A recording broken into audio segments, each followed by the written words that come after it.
राजेश जी, आपकी चिंता बहुत सारे दर्शकों की चिंता है और बहुत सारे फिल्मकारों की चिंता है कि क्या मल्टीप्लेक्स ख़त्म हो जाएंगे और क्या सिनेमाघर ख़त्म हो जाएंगे। मुझे ऐसा लगता है कि सिनेमाघर भविष्य में ख़त्म नहीं होंगे और जैसे ही ये सारी स्थितियां बदलेंगी फिर से सिनेमाघर आ जाएंगे और लोग फिल्में देखने जाएंगे। लेकिन अगर आप थोड़ा सा कोरोना के पहले की स्थिति याद करें और सिनेमाघरों को याद करें, वहाँ जिस ढंग से फिल्में रिलीज हो रही थी और जो एक चक्रव्यूह बन गया था, एक व्यूह रचना हो गई थी जिसमें छोटी फिल्में और नए फिल्मकारों की फिल्में वहाँ थिएटर में रिलीज नहीं हो पाती थी, इसलिए कि उनको जगह नहीं मिलता था। उनके लिए स्क्रीनिंग की व्यवस्था नहीं हो पाती थी। कुछ एक फिल्में रिलीज हो भी जाती थी तो उनको प्रॉपर स्क्रीनिंग टाइमिंग नहीं मिलता था जिससे आप उन फिल्मों को समय रहते ठीक समय पर देख सकें। इससे आप भी वाकिफ होंगे और बहुत सारी फिल्मों के साथ ये हादसा हुआ है कि फिल्में आई और अगले दिन ही उन्हें सिनेमाघरों से उतार दिया गया या हटा दिया गया या कैसे रिलीज हुई पता ही नहीं चला। आम दर्शकों को उसकी खबर तक नहीं लगी। हम सभी जानते हैं कि कुछ फिल्में अगर वो लोकप्रिय नामों के साथ आ रही हैं तो पहले से चर्चित होती हैं, उनको देखने लोग जाते हैं। लेकिन कुछ फिल्में ऐसी भी होती हैं जिनके साथ लोकप्रिय नाम जुड़े नहीं होते लेकिन फिल्में अच्छी होती हैं। अगर उनको वक्त दिया जाए, अगर उनको समय दिया जाए तो उन फिल्मों को लोग देख सकते हैं। तो सिनेमाघर खुल जाने के बाद और पुरानी स्थिति लौट आने के बाद भी मुझे लगता है कि ओटीटी प्लेटफॉर्म चलते रहेंगे और ओटीटी प्लेटफॉर्म ऐसे सारे फिल्मकारों के लिए एक बड़े प्लेटफॉर्म के तौर पर आएगा और भाषाई सिनेमा के लिए भी यह एक प्लेटफॉर्म बनेगा और बन रहा है धीरे धीरे। अभी ज़रूर प्रोग्रामिंग के कुछ लोग हरियाणवी, भोजपुरी और मैथिली और ऐसी छोटी भाषाओं जो जिनमें कम फिल्में बनी हैं, इसलिए मैं छोटी कह रहा हूँ, भाषा कोई भी छोटी नहीं होती है। तो जहाँ कम फिल्में बनी है और जिनका अपना बहुत अच्छा वजूद नहीं है, पहचान नहीं है, उन फिल्मों से वे नावाकिफ़ हैं, इसलिए उनको देखना ही नहीं चाहते। तो अभी ये स्थिति है लेकिन धीरे धीरे वो स्थिति भी सुधरेगी और ये यंग फिल्मकारों के लिए, प्रयोगशील फिल्मकारों के लिए बहुत ही अच्छे प्लेटफॉर्म के तौर पर आएगा। दूसरा, दर्शकों के नज़रिए से देखिए, जैसा मैंने पहले एक ऑडियो में कहा कि मल्टीप्लेक्स और सिनेमा घरों ने लगभग दर्शकों को सिनेमा घरों से बाहर कर दिया है। आप शहरों में जो हमारे कामगार हैं, जो हमारे दूसरी सेवाओं में लगे हुए हैं, वे लोग मल्टीप्लेक्स में जाकर के फिल्में नहीं देख पाते हैं। जिन इलाकों में अगर आप अंधेरी जुहू के इलाके में ही देख लें या और भी आगे गोरेगांव मीरा रोड तक में भी जाके देखें, आप यहाँ रह चुके हैं, कि वहाँ के सिंगल स्क्रीन टूट चुके हैं और वे सारे दर्शक जो पहले ऐसे छोटे सिनेमा घरों में कम पैसे में जाके फिल्में देख लेते थे, अब उन्हें सिर्फ मोबाइल और टीवी का सहारा है और वे चोरी का सिनेमा देखते हैं। तो एक कम लागत में उनको फिल्में देखने को मिलेंगी ओटीटी प्लेटफॉर्म पर। अब तो धीरे धीरे ऐसी व्यवस्था बन रही है और बन भी चुकी थी। इवन कोरोना के पहले भी ये स्थिति आ गई थी कि फिल्म रिलीज होने के 5 हफ्ते के अंदर या कह लें 5 हफ्ते के बाद ओटीटी पर आ जाएगी, ऐसी संभावना बन गई थी और ओटीटी प्लेटफॉर्म इन्वेस्ट कर रहे थे फिल्मों में। मुझे ऐसा लग रहा है कि अब ओटीटी प्लेटफॉर्म ही निर्माता के तौर पे उभरेंगे। जैसे कुछ ओरिजिनल्स आपने सुने होंगे जो नेटफ्लिक्स पे आए और अमेजोन पे आए, तो उन ओरिजिनल्स का निर्माण करेंगे। अभी तो ये स्थिति है कि फिल्में बन गई हैं, उसके बाद उनको बेची गई हैं। भविष्य में यह भी संभव है और ये होगा कि ओटीटी प्लेटफॉर्म फिल्में बनवाएं अपने लिए और निर्देशक, लेखक भी ख्याल रखेंगे कि उनकी फिल्म चूँकि ओटीटी प्लेटफॉर्म के लिए बन रही है, इसलिए उसका विषय, उसकी कहानी, उसके किरदार इस तरीके से रखे जाएं कि वे उनका मनोरंजन कर सकें। जैसे कि आप जानती हैं कि सीरियल के लिए बिल्कुल अलग किस्म से लेखन किया जाता है, उसका निर्देशन भी बिल्कुल अलग होता है। तो वही बात ओटीटी प्लेटफॉर्म की फिल्मों के लिए भी होगा। राजेश जी, आपके आखिरी सवाल का मैं जवाब दे रहा हूँ, अभी जो तुरंत पूछा आपने, उस बारे में मेरा यही कहना है और हमें महाराष्ट्र से सीखना चाहिए या दूसरे स्टेट से, तमिलनाडु से और हैदराबाद, अपने तेलंगाना और आंध्र प्रदेश से सीखना चाहिए, कर्नाटक से सीखना चाहिए, केरल से सीखना चाहिए, इवन बंगाल से भी। इन लोगों ने क्या किया कि अपनी स्थानीय भाषाओं के लिए, अपने प्रदेश की भाषाओं के लिए, महाराष्ट्र में आप भी जानते होंगे कि महाराष्ट्र ने तय किया और ये नियम आया हुआ है कि कोई भी मराठी फिल्म होगी उसको प्राइम शो आपको देना है। मल्टीप्लेक्स पर यह अनिवार्यता है कि उनको प्राइम शो में रखना है। इसके अलावा ऐसा ही प्रावधान हरियाणा की सरकार कर सकती है कि हरियाणवी में बनी अगर फिल्म है तो उसको प्राइम शो में आपको रखना ही है, भले ही एक ही शो दें आप। ऐसा ना करें कि रात के 11 बजे का शो दें या सुबह 2 बजे का शो दें, सुबह 10 बजे का शो दें, ताकि लोग उसको देख ही ना सकें। एक तो ये तरीका है। दूसरा, जहाँ तक टिकट दर की बात है तो टिकट दर मल्टीप्लेक्स वाला तो नहीं कम करेगा, उसे तो अपना पैसा चाहिए। तो एक तरीका दूसरा निकल सकता है जो महाराष्ट्र में या दूसरे स्टेट्स में किया गया, अपनाया गया, उसमें फ़ायदा भी हुआ है कि सरकार सब्सिडी दे, उस पर मनोरंजन कर माफ़ करते। वो एंटरटेनमेंट टैक्स माफ़ हो जाने से लगभग दर आधा हो जाता है, टिकट प्राइस आधा हो जाएगा। एक तरीका वो भी हो सकता है। और जैसा कि मैं पहले ही कह रहा था कि मल्टीप्लेक्स ने सिनेमा के विकास के बजाय उसको नुकसान पहुंचाया है। इससे बड़ी फिल्मों को ज़रूर फ़ायदा हुआ, उनका मुनाफा ज़्यादा हुआ और बड़ी फिल्मों से उनको भी फ़ायदा हुआ। लेकिन सिनेमा घरों का उद्देश्य ठीक सिनेमा की तरह सिर्फ कमाई पर अगर चलेगा तब तो दिक्कत होगी, फिर तो समाज कहीं पहुंचेगा ही नहीं। समाज में चैरिटी क्यों चलती है, समाज में दान पुण्य क्यों चलता है?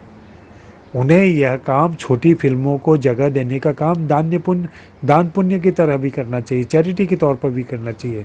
सब्सिडी अगर सरकार देती है तो उन्हें भी अपनी तरफ से सब्सिडी देना चाहिए। Thank you so much Ajay ji, बहुत अच्छे से आपने एक्सप्लेन किया है। हम लोग ट्राई कर रहे हैं कि किसी तरीके से जो है सरकार भी अभी जो सब्सिडी अनाउंस की है या पॉलिसी बना रहे हैं, लेकिन मुझे लगता नहीं कि अभी ये एकदम से शुरू होएगा, क्योंकि ये कोरोना काल के चक्कर में सब कुछ पोस्टपोन हो गया है। पहले ही बहुत पोस्टपोन हो रहा था चीज़ें, पिछले 5 साल से सब लोग कोशिश कर रहे हैं कि हरियाणा के विकास के लिए कुछ ना कुछ, हरियाणा के सिनेमा के विकास के लिए कुछ ना कुछ हो। बट रुका हुआ था क्योंकि सरकारें हमारी एकदम उस तरफ ध्यान ही नहीं देती हैं। उनको लगता है कि फिल्म वाले बहुत अमीर होते हैं, इन लोगों को हमें पैसे देने चाहिए, हमें थोड़ी, ऐसा इनका सोच है। तो देखो, ट्राई करते हैं। लेकिन बहुत अच्छा लग रहा है आपको सुन के, और जो आपकी जो पिछली क्लिपिंग्स हैं वो भी मैं अभी सुनूंगा, क्योंकि अभी चूँकि लंच ब्रेक होने वाला है, तो आप भी लंच कर लीजिए, तो फिर 4 बजे वापस जुड़ेंगे तो और बातें करेंगे। और जैसे ही लॉकडाउन खुलेगा हम मिलेंगे अजय जी, मिलके खूब सारी बातें करेंगे। बहुत टाइम हो गया आपसे मिले हुए। हम मैं भी आपके बारे में इतना कुछ सुनता आया हूँ, और बस यही होता है कि सब कहीं ना कहीं बिजी रहते हैं और मिल नहीं पाते हैं। तो जैसे ही लॉकडाउन खुलता है, थोड़ा अगस्त के महीने में अपन मिलते हैं और वापस जुड़ते हैं सर 4 बजे। दोस्तों, अब पहला सेशन लगभग समाप्त होने का है, तो अब मैं इसे बंद करता हूँ। और जैसा कि यशपाल ने पहले भी कहा था, मैं याद दिला दूँ कि मैं एक तो चवन्नी चैप मेरा ब्लॉग है, चवन्नी चैप, छाप नहीं, चैप, CHAP, चैप। तो वहाँ भी आप आकर मेरी रचनाएं पढ़ सकते हैं। और सिने माहौल यूट्यूब चैनल है, CINEMAHAUL, सिने माहौल। कई सारे वीडियो यशपाल ने यहाँ शेयर किए हैं। किसी भी वीडियो के ज़रिए आप वहाँ पहुँचें। अगर आप सब्सक्राइब करते हैं तो मुझे खुशी होगी, और मुझे पूरी उम्मीद है कि यहाँ से कुछ एक मित्र ज़रूर वहाँ आएंगे और सब्सक्राइब करेंगे उसे। मैं भी संघर्षरत हूँ आपकी तरह, और मैं अपने तय कोशिश कर रहा हूँ कि जिस ढंग से एक मदारी भाषा चल रही है और फिल्मों की जानकारी एक बहुत ही आकर्षक और पैकेज में बना कर दी जा रही है म्यूज़िक के साथ। मैं बहुत साधारण तरीके से बहुत सारी चीज़ें नहीं जानता। मैं एडिटिंग नहीं जानता, मैं प्रेजेंटेशन नहीं जानता, ना मैं मदारी लैंग्वेज बोलता हूँ। मैं अपने तरीके से जैसे मैं लिखता रहा हूँ वैसे ही एक भाषा विकसित कर रहा हूँ जो वीडियो भाषा हो सकती है, और वहाँ मैं अपनी कोशिश में लगा हुआ हूँ। कई बार मेरे वीडियो आपको अनगढ़ लग सकते हैं वहाँ पर, लेकिन उसमें कही गई बातों पर ज़रा गौर कीजिए और उसे देखने की कोशिश कीजिए। जी अजय ब्रह्मात्म जी बहुत बढ़िया, थैंक यू सो मच इस सेशन के लिए। अभी हम 4 बजे तक ब्रेक करते हैं और बीच में अगर कुछ सवाल आ गए तो ठीक है, नहीं तो 4 बजे हम डिस्कशन शुरू कर देंगे। और आप जब तक बोलेंगे 6 बजे 5 बजे 7 बजे any time, it's up to you sir. और या इट्स अप टू डिस्कशन कैसे चलती है, कैसे सवाल चलते हैं, क्योंकि अभी सब लोगों को जोड़ दिया गया है तो कोई भी सवाल पूछ सकता है। Thank you so much and I am very sorry family कि आप लोगों को थोड़ी देर 2 देर तक हमें ब्लॉक करना पड़ा। सब लोग सवाल नहीं पूछ सकते थे, कुछ लोग ही पूछ सकते थे। आई एम वेरी सॉरी, क्योंकि डिस्टर्बेंस होता है और दिशा भटकती है, भटकाव आ जाता है डिस्कशन में या फ्लो में। तो कोई बात नहीं, आशा करता हूँ आप सब लोग ज़रूर समझेंगे इस बात को। और अजय ब्रह्मात्म जी का ये चैनल है जो कि बहुत ही सक्रिय और क्रिएटिव बातें सिनेमा के बारे में होती हैं, और हमारे आम रीजनल नहीं सॉरी स्थानीय सिनेमा के बारे में भी और बहुत कुछ बातें होती हैं। तो इसको सब्सक्राइब कीजिए। तो मिलते हैं 4 बजे। Thank you so much. Thank you Ajay ji, शुक्रिया। हाइफा परिवार के सभी सदस्यों को लीला सैनी का नमस्कार। और मैं यशपाल शर्मा जी का विशेष तौर से धन्यवाद करना चाहूँगी कि हाइफा परिवार के माध्यम से आप ऐसी ऐसी महान विभूतियों से हमें रूबरू करवाते हो कि कितना ज्ञान का भंडार और हमें कितना कुछ सीखने को मिलता है। Thanks a lot Sharma ji and all members. जी आदरणीय लीला सैनी जी, आपने एकदम बिल्कुल सही कहा। ये हमारा सौभाग्य है कि हम लोग हाइफा से जुड़े हुए हैं और हाइफा पे हर बार जो शख्सियत आती है वो जीवन अनुभव और सिनेमा से जुड़े हुए ऐसे बारीक वाक़यात पे चर्चा करती है जिन्हें जानकर और जिन्हें सुनकर न केवल हमारा ज्ञान बढ़ता है बल्कि हमें ये भी लगता है कि जीवन में किस तरह संघर्ष करना चाहिए और कभी विकट परिस्थितियां आ जाए तो उनसे कैसे निपटना चाहिए। हाइफा परिवार का जितना ज़्यादा हम आभार प्रकट करें उतना कम है। जी अजय भाई, आपके चैनल को सब्सक्राइब भी कर दिया है और मैंने कुछ खास लोगों के पास इसको शेयर को भी लिंक को भी शेयर कर दिया है। बहुत अच्छा चैनल है और यहाँ बहुत ज़्यादा ज्ञानवर्धक चीज़ें हमें सुनने को और देखने को मिलेगी। थैंक यू भाई, थैंक यू। दोस्तों अभी थोड़ा सा गैप है और शांति है, तो बीच में जब भी वक्त लगे एक कविता राजेंद्र गुप्ता जी ने रिसाइट की है, और कविता को अगर सही पहचानना हो, उसकी गहराई तक जानना हो और कविता के मर्म को भी पहचानना हो, तो मुझे लगता है राजेंद्र गुप्ता जी से अच्छा वक्ता और उसको रिसाइट करने वाला मुझे कोई नहीं लगता, क्योंकि वो कविता की अंदरूनी मतलब सारी परतें निकाल देते हैं और बहुत बढ़िया बोलते हैं। और हमारे भाई वीएम बेचैन ने कविता लिखी है जो जो मुझे बहुत पसंद आई। रियली मुझे मज़ा आया कि बहुत टाइम के बाद इतना अच्छा कविता लिखा है वीएम बेचैन ने। मतलब हास्य नहीं, ये हास्य से अलग पुट है, पर कमाल लिखा है, बहुत अंदर तक कचोटती है और इंजेक्ट होती है कविता। तो वो कविता शेयर करता हूँ अभी, राजेंद्र गुप्ता जी द्वारा रिसाइट की हुई और वीएम बेचैन द्वारा लिखी हुई। थैंक यू सो मच दोस्तों, थैंक्स हाइफा फैमिली। बेवजह जो लोग वाह करते हैं अक्सर कलाकार को वही तबाह करते हैं। क्या बात है राजू भाई, जनार्दन जी, रामपाल जी, योगेश भारद्वाज, बाकी सब लोग प्लीज़ आपका भी सबका स्वागत है। आइए और जुड़िए। अभी अजय जी शुरू करेंगे, फिर हम बाद में देखते हैं। क्या बात कही राजू मान जी, नमस्कार। बेवजह लोग जो वाह करते हैं, अक्सर वही लोग क्या कलाकार को तबाह करते हैं।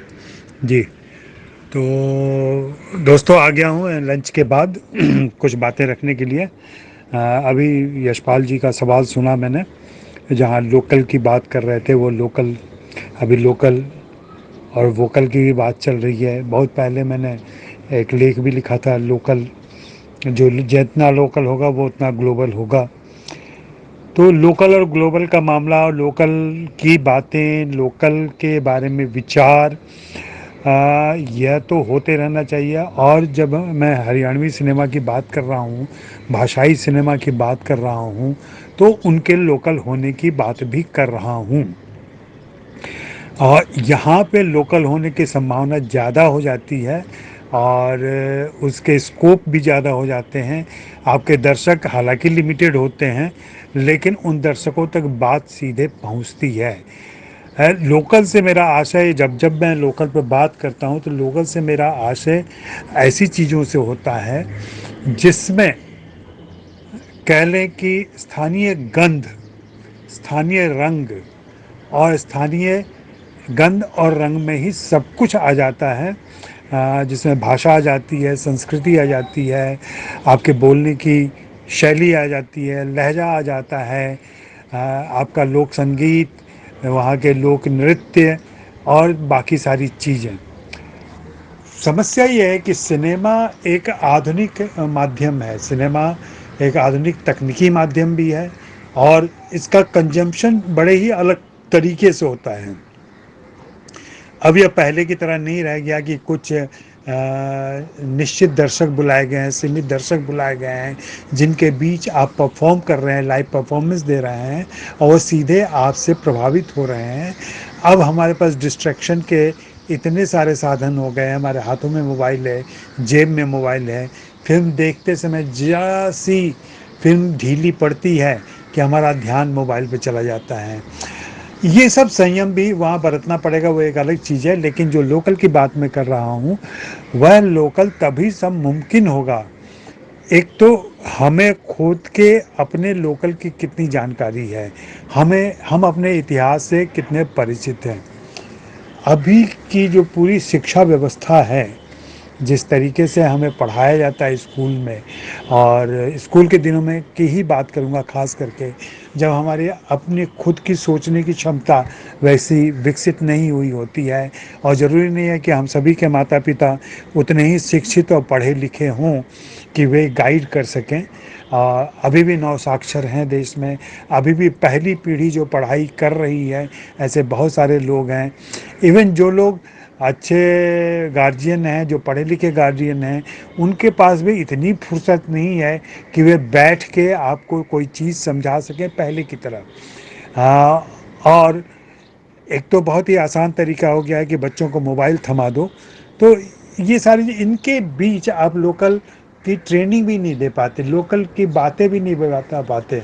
आप देखेंगे बहुत सारे परिवारों में, खास करके मैंने तो बिहार में देखा है कि बिहार के बहुत सारे परिवार जो आज दिल्ली, बम्बई और दूसरे शहरों में बसते हैं, अपने इलाकों से निकल गए हैं, उनके बच्चों की भाषा, चूँकि वे कन्वेंट में जाते हैं और उस ढंग से उनकी पढ़ाई होती है, नाना नानी दादा दादी से उनकी मुलाकात नहीं होती है, मामा मामी फूफा फूफा से उनकी मुलाकात नहीं होती है, तो एक लिमिटेड न्यूक्लियर फैमिली में रहते हुए उनका भाषा संस्कार, उनकी अपनी संस्कृति की समझ, ये सारी चीज़ें संकुचित होते होते एक ऐसे एक रूप में निकलती हैं, एक रूपता के शिकार हो जाते हैं वो, और फिर वही सारी चीज़ें समझते बूझते हैं कि एक तो कन्वेंट स्कूल में जिस तरह की पढ़ाई होती है, जो शिक्षा दी जाती है, धर्म और बाकी चीज़ों के बारे में, इतिहास के बारे में जो बताया जाता है, वही उनका आधार बनता है। उस आधार में देखें, आप बहुत गौर करेंगे कि आपके बच्चे, हमारे बच्चे उन मूल बातों को, उन मूल चीज़ों को भूलते चले जाते हैं जो हमने, आपने जो गांव में पले हैं, जो कस्बों में पले हैं, वो अनायास सीख गए। तो ये नई पीढ़ी, मिलेनियल पीढ़ी के साथ ये समस्या है, और सिर्फ उनकी अपनी समस्या नहीं है, ये हमारी समस्या है कि हम उन बच्चों को सही प्रॉपर एजुकेशन नहीं दे रहे हैं। हम उनको सिर्फ स्कूल भेज कर अपने दायित्व की इतिश्री समझ लेते हैं।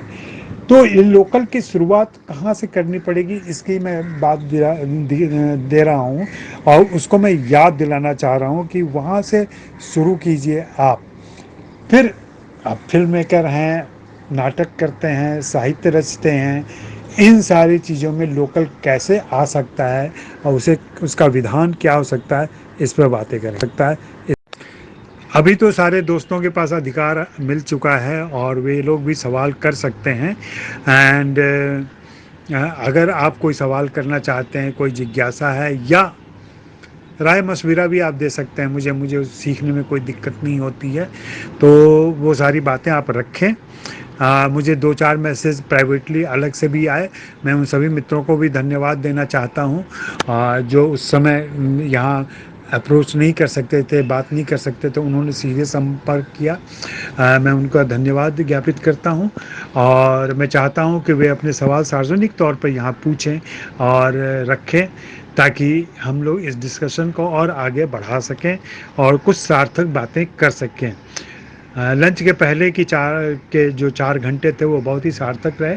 हम लोगों ने बहुत काम की बातें की और बहुत सारी चीज़ें, मैं खुद भी जब आप बोल रहा होता हूँ, जब आपके सवालों से उलझ रहा होता हूँ, जो सवालों के जवाब खोज रहा होता हूँ, तो मेरी भी अंतर्दृष्टि साफ होती है, मेरा भी आईना साफ होता है और मैं भी बहुत सारी चीज़ें समझता हूँ। राजन जी नमस्कार। मैं सार्वजनिक तौर पे यहाँ आपको बहुत बधाई के साथ अभिवादन करता हूँ, जिस तरीके से आप कविताएं पेश कर रहे हैं और लगातार नियमित तरीके से, वो बहुत ही उल्लेखनीय है और ज़रूरी है एक तरीके से। और जिस ढंग से आप कविताओं का चुनाव करते हैं, और फिर वाचन के बारे में मैं क्या बता सकता हूँ, वह तो अनिर्वचनीय है, उसकी कोई व्याख्या या टीका नहीं की जा सकती। तो वो क्रम जारी रहे, और अच्छा किया है आपने कि उसे अब यूट्यूब पर भी डाल रहे हैं आप, तो वो सिलसिला चलता रहे और आगे बढ़ता रहे। मुझे आपसे अंधा युग भी सुनना चाहूँगा मैं कभी, या और दूसरी बड़ी रचनाएं भी सुनना चाहूँगा थोड़े लंबे समय तक, जो आधे घंटे भी आप वाचन कर सकें। और बाकी मेरा आग्रह, फिर से मैं दोहरा रहा हूँ अपना आग्रह, जो मैंने यशपाल के फिल्म की शूटिंग के समय किया था, और फिर हम लोगों ने बहुत सारी बातें की थी उस पर, और बाद में भी मैं जब आपके घर आया था तब भी मैंने आपसे बात की थी और आपसे आग्रह किया था, प्लीज़ उस तरफ थोड़ा ध्यान दें और अपने जीवन के बारे में, अपनी इस यात्रा के बारे में थोड़ा लिखना शुरू करें उसको। और क्या अभी तो फुर्सत है, अभी तो थोड़ा समय निकाला जा सकता है, और अगर रोज़ 1-2 पेज भी हो जाए, जैसा कि हम लोग करते हैं और लिखते भी हैं, हम लोग को लिखने की आदत है, तो यहाँ तो मैं अपने अनुभव से कुछ चीज़ें बता ही सकता हूँ कि नियमित लिखने के लिए क्या क्या करना पड़ सकता है और कैसे हो पाएगा। अरे अजय सर नमस्कार। मैं राजू मान। Thank you very much sir, आपने मुझे याद रखा इतने अरसे के बाद भी। हालांकि बस थोड़ा ही समय हम लोगों ने साथ बिताया था दादा लक्ष्मी के शूट पे, और सर जीवन में बस कम ही लोगों से इतना प्रभावित होता हूँ मैं जितना आपसे हुआ। मतलब ज़्यादातर लोग ऐसे ही सूडो इंटेलेक्चुअल लगते हैं, लेकिन आप तो रियली सर, ये ब्रह्मात्म इतना कठिन नाम शायद इसीलिए लिखा होगा आपने। हालांकि हरियाणा वालों के लिए तो बोलना भी मुश्किल है।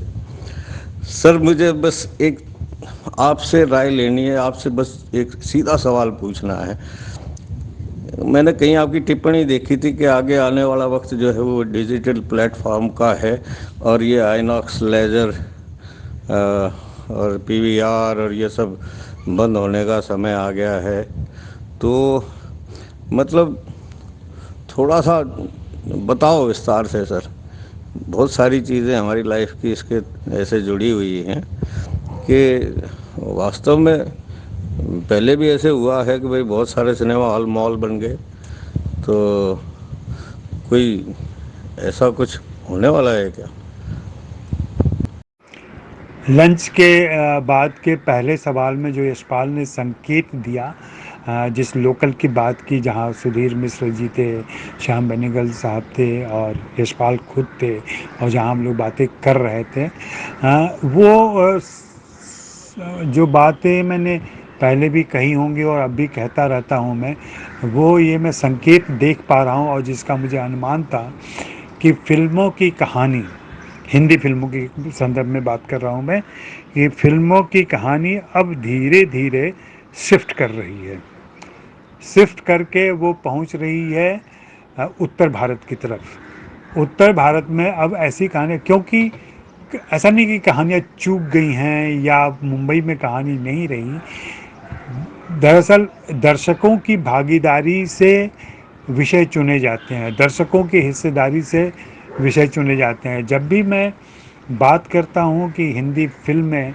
बनती तो हिंदी में हैं, लेकिन इसे आमदनी जो होती है वो मुंबई से होती है, दिल्ली से होती है।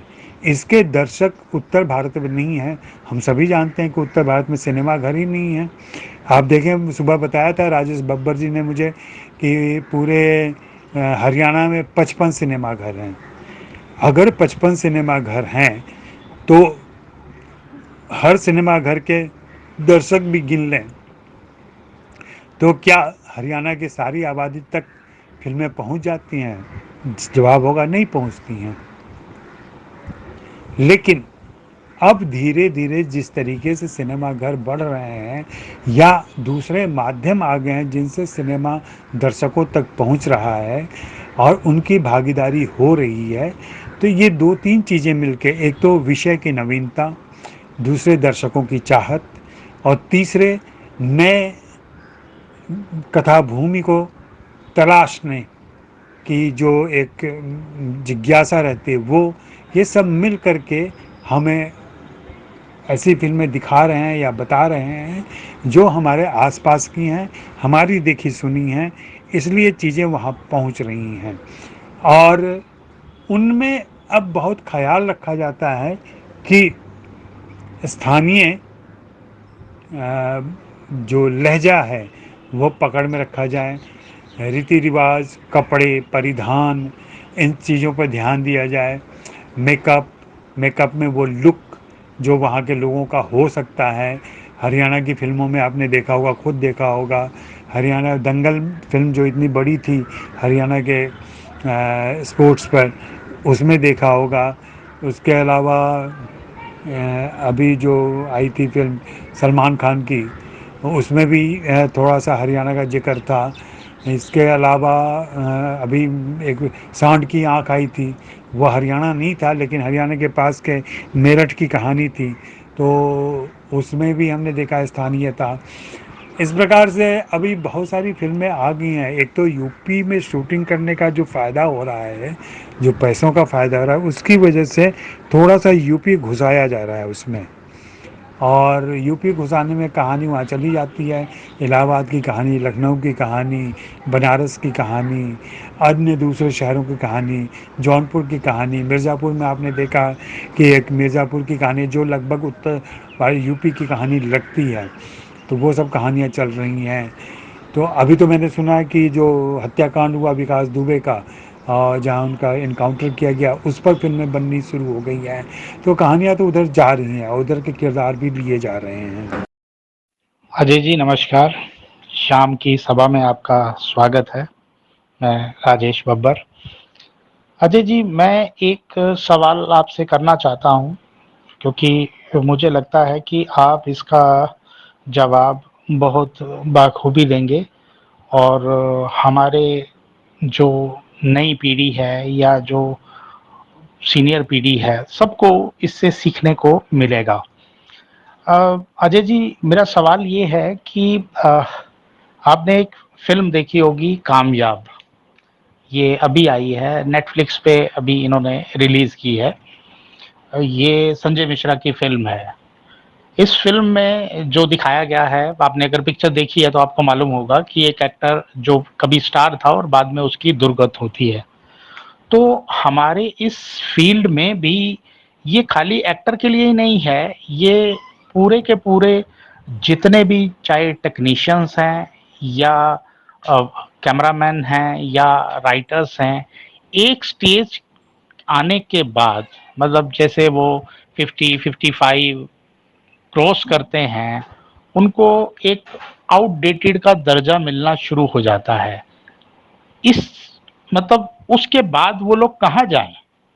जैसे एक आपने ऊपर एक क्लिप में भी कहा था कि हमारे इसमें कुछ जो भी हमारा जो पत्रकारिता का जो फ़ील्ड है, इसमें कोई पेंशन नहीं रहती है। ऐसे ही हमारे फ़ील्ड में भी इसमें सिनेमा के फ़ील्ड में भी कोई किसी तरह की कोई पेंशन नहीं रहती है।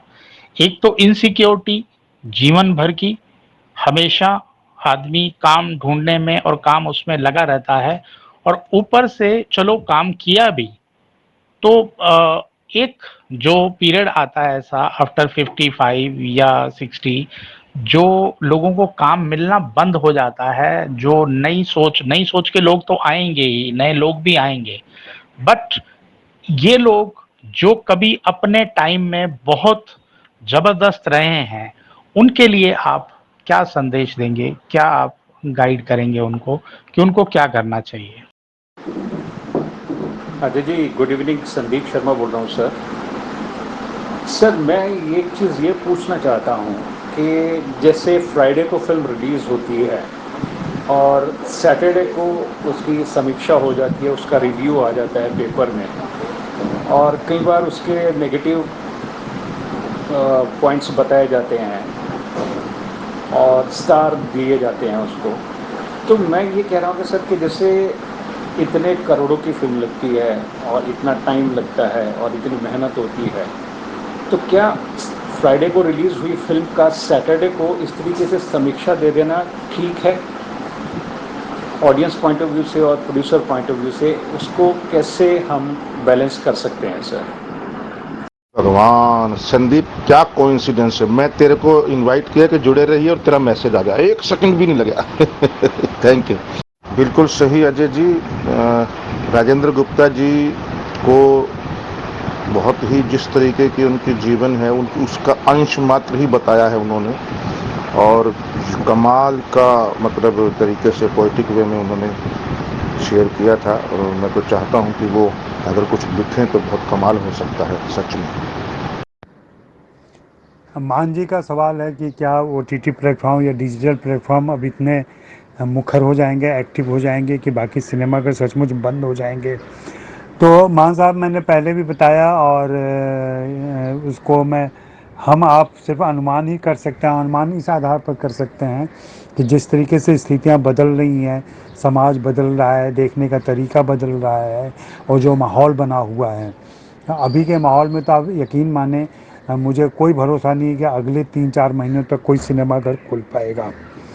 तो अगर सिनेमाघर नहीं खुल पाएंगे तो क्या हम यूं ही घर में बैठे और तरसते रहेंगे फिल्मों के लिए, मनोरंजन के लिए? नहीं।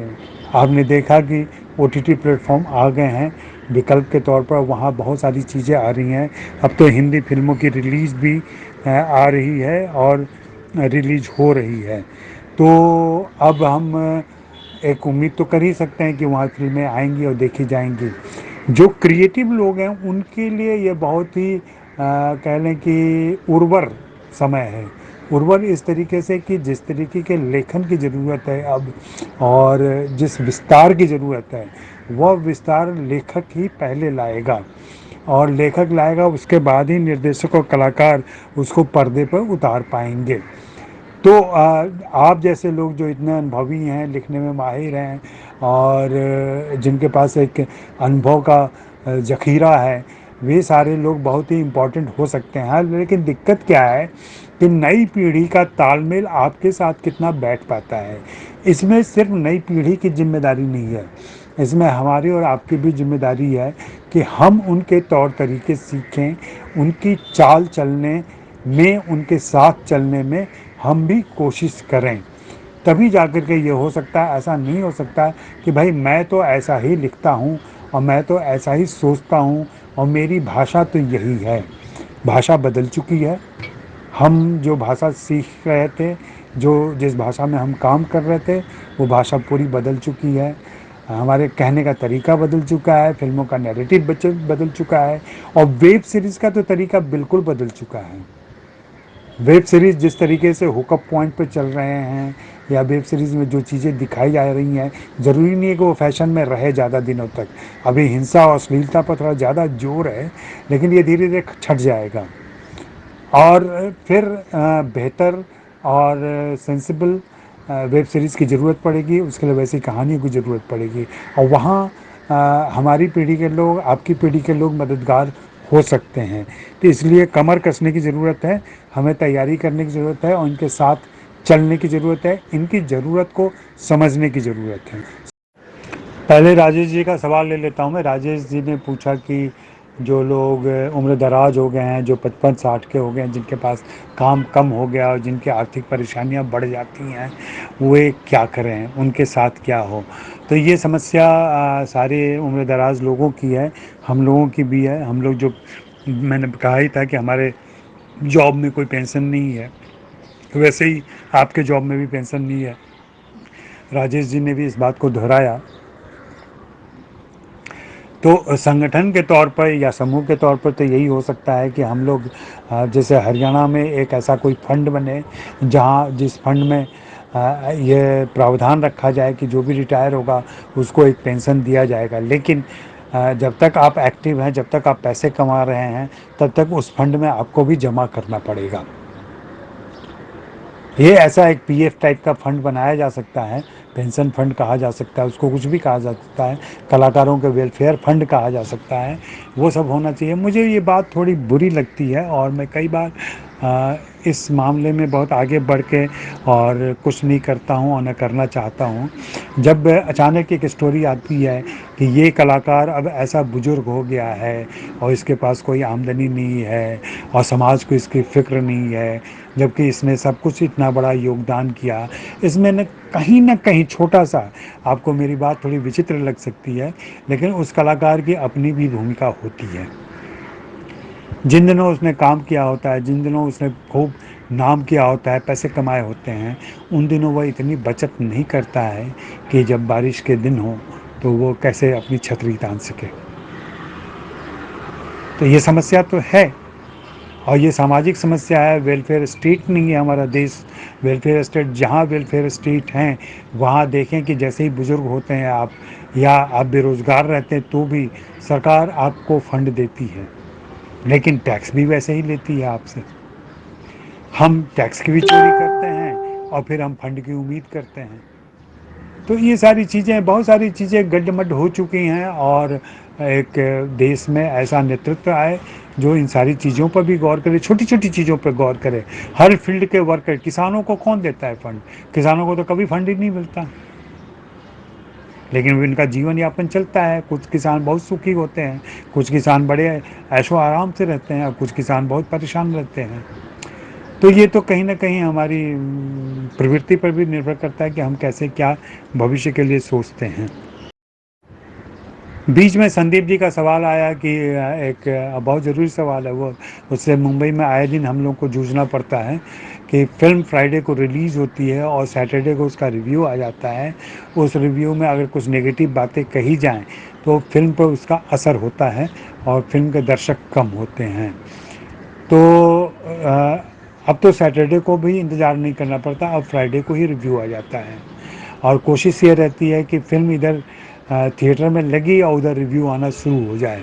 और इस मामले में कुछ लोग इतने उस्ताद हैं कि बगैर फिल्म देखे भी रिव्यू लिख लेते हैं, दे देते हैं, ताकि उनको ज़्यादा से ज़्यादा व्यूज़ मिल जाए।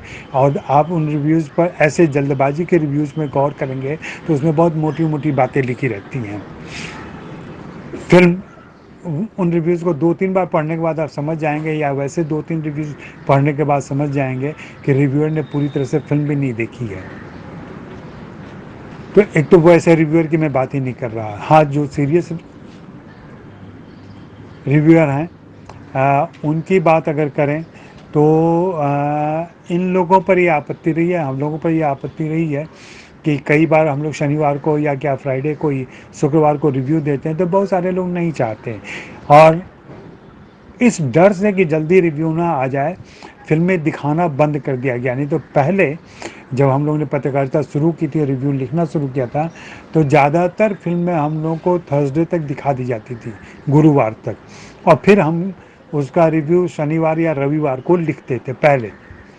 लेकिन ये वेब पोर्टल, डिजिटल और तमाम चीज़ें ऑनलाइन आने के बाद से यह चलन बढ़ गया है, और ट्विटर और सोशल मीडिया कि जल्दी से जल्दी रिव्यू डाल दो ताकि आपको हिट मिल जाए, ज़्यादा से ज़्यादा लोग आपको सुने, देखें, पढ़ें।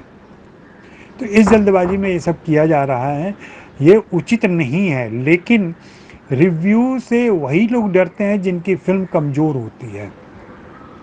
मैंने ये देखा है। आपने अगर फिल्म थोड़ी भी कमज़ोर बनाई है और आपको ये डर है कि फिल्म के नेगेटिव रिव्यू आ सकते हैं, तो आप कोशिश करते हैं कि इसका रिव्यू में जितनी देर हो जाए उतना अच्छा। क्यों? क्योंकि आप दर्शकों को एक धोखे में रखना चाहते हैं। आप ऐसे दर्शकों को फंसाना चाहते हैं जिनको मालूम नहीं है कि फिल्म कैसी है। जी हाँ, मैं ऐसे ही सोचता हूँ एक क्रिटिक के तौर पर। और कई बार मुंबई में तो देखा गया कि बहुत सारी फिल्मों को फ़ायदा होता है इससे। इसका सबसे बड़ा उदाहरण मुन्ना भाई MBBS है। जब फिल्म लगी थी तो उस फिल्म को देखने वाला कोई नहीं था, फिल्म उतारी जा रही थी और सोमवार से उसके दर्शक बढ़ने शुरू हुए। क्यों? क्योंकि क्रिटिक ने ऐसा लिखा उस फिल्म के बारे में, उनके रिव्यू से वो फिल्म बढ़ी। ऐसी बहुत सारी छोटी फिल्में हैं जिनका ज़्यादा प्रचार नहीं होता, उन फिल्मों को रिव्यू की वजह से लोग देखने जाते हैं। तो ये डिपेंड करता है। कई सारे हमारे रिव्यू ऐसे होते हैं जिसको फिल्म मेकर और एक्टर लंबे समय तक याद रखते हैं, और मिलने पर ना मिलने पर भी किसी दूसरे से या अपनी बातचीत में उसको कोट करते हैं, बताते हैं उसके बारे में। तो ये सब कुछ निर्भर करता है कि आपका रिव्यू को लेके क्या रवैया है और रिव्यूअर का आपकी फिल्म को लेकर क्या रवैया है। अभी तो बहुत सारी चीज़ें बदल गई हैं, और जिस तरीके से चल रही हैं उसमें बहुत ही गड़बड़ चीज़ें भी आ गई हैं, गलत चीज़ें भी आ गई हैं। उनके बारे में बातें करना एक तरीके से अपनी भेद खोलना होगा। लेकिन अगर ऐसा कोई सवाल आता है तो मैं भेद भी खोल दूंगा। अब मुझे इन बातों की जो ज़्यादा परवाह नहीं है। मैं घर से काम करता हूँ और बहुत ही इंडिपेंडेंट तरीके से काम करता हूँ। अब मैं वैसे किसी के लिए जवाबदेह नहीं हूँ।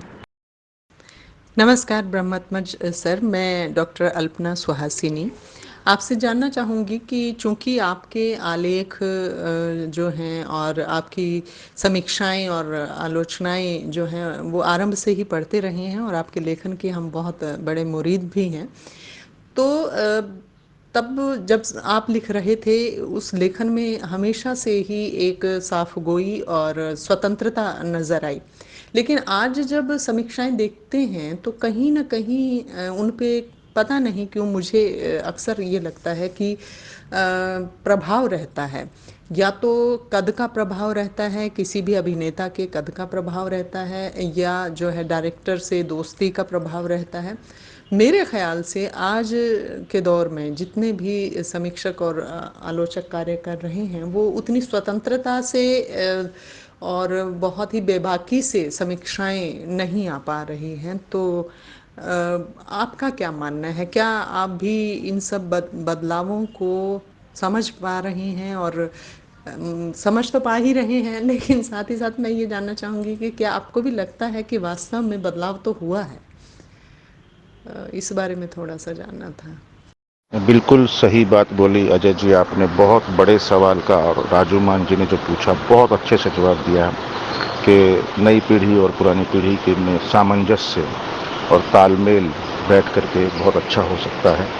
और नई पीढ़ी अगर वेब सीरीज़ में अश्लीलता या वायलेंस ला रही है, तो कुछ नई पीढ़ी ऐसी भी है जो काफ़ी लोग हैं जो बहुत अच्छा काम कर रहे हैं इंडस्ट्री में, बॉलीवुड में भी, हरियाणा में भी, और उनके लिए भी मेरी शुभकामनाएं सबके लिए जो बहुत अच्छा काम कर रहे हैं। Thank you so much sir, बहुत ही बढ़िया जवाब दिया आपने।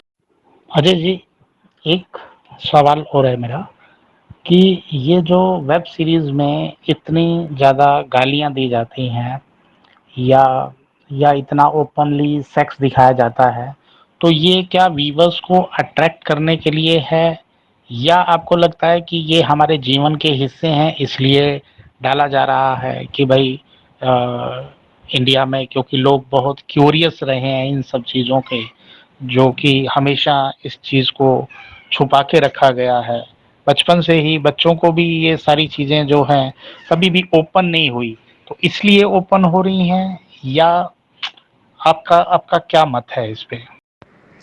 डॉक्टर अल्पना जी, आपका सवाल बहुत ही वाजिब है और सही समय पर आया है।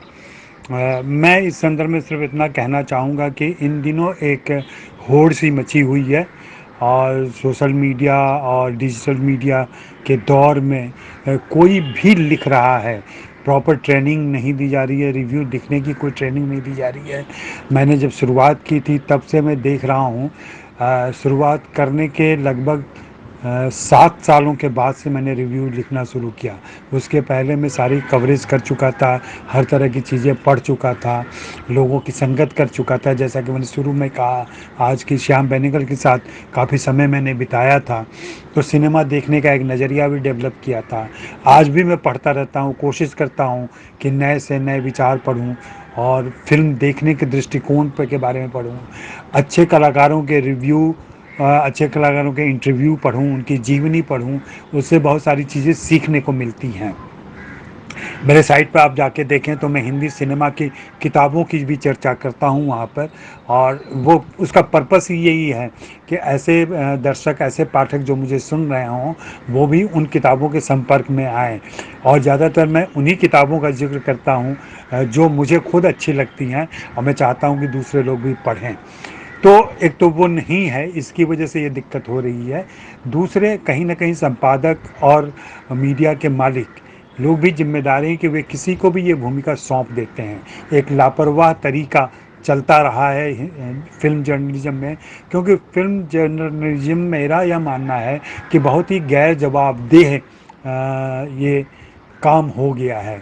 अब जैसे मैं एक उदाहरण दूँ कि यशपाल का एक इंटरव्यू छपे, मान लीजिए, और यशपाल के बारे में लिखा जाए कि पिछले दिनों उनको हिसार में देखा गया और हिसार में वे किसी, हालांकि उनका घर है, तब भी एक लड़की के साथ घूमते हुए देखे गए और पाए गए। मान लीजिए एक ऐसी झूठी खबर किसी ने चला दी और उसके नीचे कोई नाम नहीं दिया, जिसको ब्लाइंड आइटम कहते हैं, वहाँ बगैर नाम के भी चीज़ें चल जाती हैं। मतलब उसमें तो सब्जेक्ट का भी नाम नहीं रहता है, जो अभी बहुत सारा मामला ब्लाइंड आइटम खबरों में चल रहा है। अब होता क्या है कि यशपाल ने उससे पढ़ा और पढ़ने के बाद हंस दिया और फिर छोड़ दिया उसको। और सचमुच ऐसा कलाकारों के पास इतनी फुर्सत नहीं है कि वे एक एक गॉसिप और एक एक ऐसे फॉल्स इंटरव्यू उठाएं और उनके एडिटर को फ़ोन करें, उनसे जवाब तलब करें, उनसे बातें करें और उसके बाद उसकी भर्त्सना करें, और फिर उस लेखक को खोजा जाए, उस पत्रकार को खोजा जाए और उसे डांटा जाए या समझाया जाए। इसकी ज़रूरत नहीं रहती है। तो इस तरीके से गैर जवाबदेही बढ़ती जाती है और फिर उस पत्रकार को लगता है कि यार कुछ भी लिख दो चलता है, कुछ भी लिख दो रिव्यू में चलता है, कौन पूछने आ रहा है, कौन वापस देखने आ रहा है, कौन मुझसे जवाब तलब कर रहा है। तो इसकी वजह से ये सारी चीज़ें फैलती जा रही हैं। और सबसे ज़रूरी बात कि अभी मुंबई में आप देखें, मुंबई में पहले हम लोग, आज मेरे मित्र मयंक शेखर ने बहुत अच्छा कॉलम लिखा है रिव्यू के ऊपर ही, मिड डे में, अगर मौका मिले तो आप पढ़ें, या मैं उसको ट्विटर पे, आप में से कोई हो तो मैं शेयर करूँगा, वहाँ जा कर के आप मुझे देख सकते हैं। तो उन्होंने भी जिक्र किया और मैं भी कहता रहा हूँ कि पहले जब हमने शुरू की थी समीक्षा, तो शहर में मुश्किल से 10-12 समीक्षक थे, कुछ अंग्रेजी के, कुछ हिंदी के, कुछ गुजराती के, कुछ मराठी के। और हम लोग यहाँ, एक फेमस स्टूडियो हुआ करता था, यशपाल और फिल्मों से जुड़े दूसरे लोग जानते हैं, महालक्ष्मी में, वहाँ जाके फिल्में देखते थे। आप आपको यकीन करना चाहिए, मैं कह रहा हूँ कि वहाँ पर लगभग सीटें सुरक्षित रहती थी। जो सीनियर क्रिटिक हैं उनकी, जो जूनियर क्रिटिक हैं उनकी, जो लोग रेगुलर वहाँ जाते हैं उनकी वे उन्हीं सीटों पर जाकर बैठते थे। जैसे खालिद मोहम्मद का एक कोना सुरक्षित था, इंदु मिरानी का एक कोना सुरक्षित था, तो इस ढंग से कोमल नाटा का एक कोना सुरक्षित था। तो इस ढंग से ये सारी चीज़ें होती थी। हम लोग जाते थे, नए थे, तब तक हम लोग आगे बैठते थे, फिर धीरे धीरे हम लोग पीछे खिसकते गए।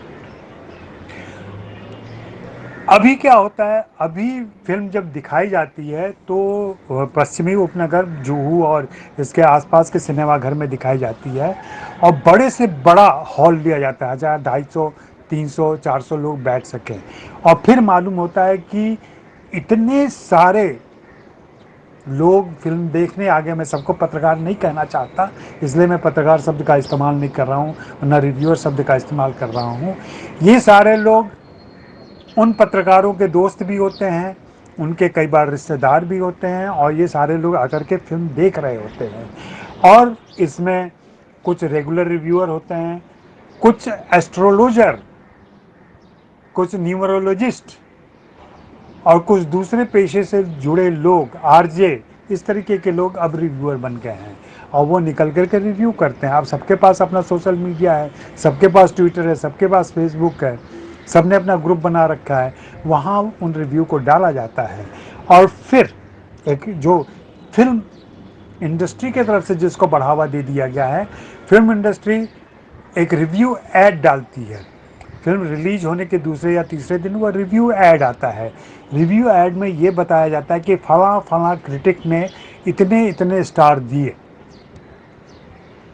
अब उसमें अपना नाम देखने के लिए, रिव्यू ऐड में अपना नाम देखने के लिए कुछ क्रिटिक बगैर फिल्म की सही आलोचना किए 3 स्टार, 4, 3 तो नहीं, 4 स्टार, 4.5 स्टार, 5 स्टार तक दे देते हैं ताकि अगले दिन अखबार में उनका नाम आ जाए।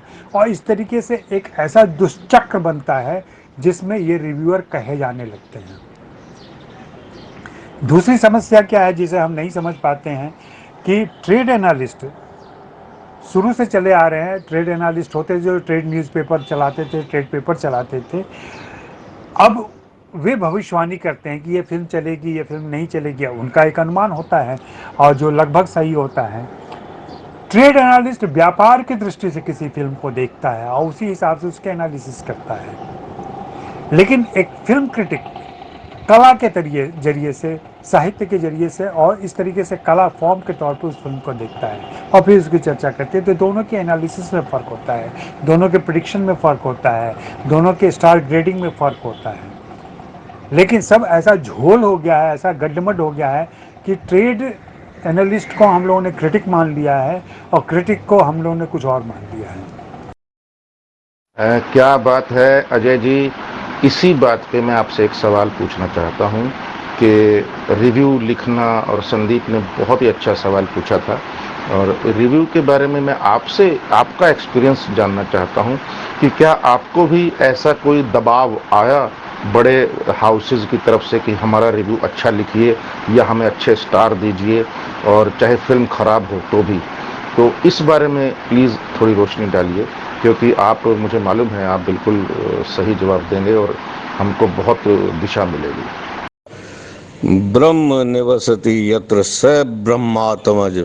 क्या बात है गुरुदेव, आपने तो हमें जीने का मंत्र ही दे दिया। मतलब एक ऐसा हौसला फूंक दिया आपने आज कि हम जैसे लोगों का वक्त आ गया है। हाँ, बस थोड़ी बहुत चेंजेस ये करनी है कि भाई हाँ, नई पीढ़ी के साथ तालमेल बैठाना है उनकी सोच के हिसाब से, और नई चीज़ों में इन्वॉल्व होना है, क्रिएटिविटी को एक नया रूप देना है। मतलब बहुत ट्रेडिशनल या ऑर्थोडॉक्स या रिजिड नहीं रहना अपने हिसाब से। वाह जी वाह, आपने तो बस आज अगर मैं आपसे बात नहीं करता तो काफ़ी लैक करता मैं। Thank you very much sir. Sir अभी तो आजकल तो एक और समीक्षा का सेंटर बन गया है रेडियो। आज एफएम इस तरीके से उछल के रिव्यूज़ करते हैं फिल्मों के। और कमाल की बात तो ये है सर कि एक वो सीधा सीधा दिखता है कि सौदागिरी क्या है ये, कि जिस एफएम पे जिस फिल्म के गाने चल रहे हैं वो हर हाल में उस फिल्म के कमाल के रिव्यूज़ देते हैं। हर प्रोग्राम में उसके बारे में बहुत कमाल बोला जाता है।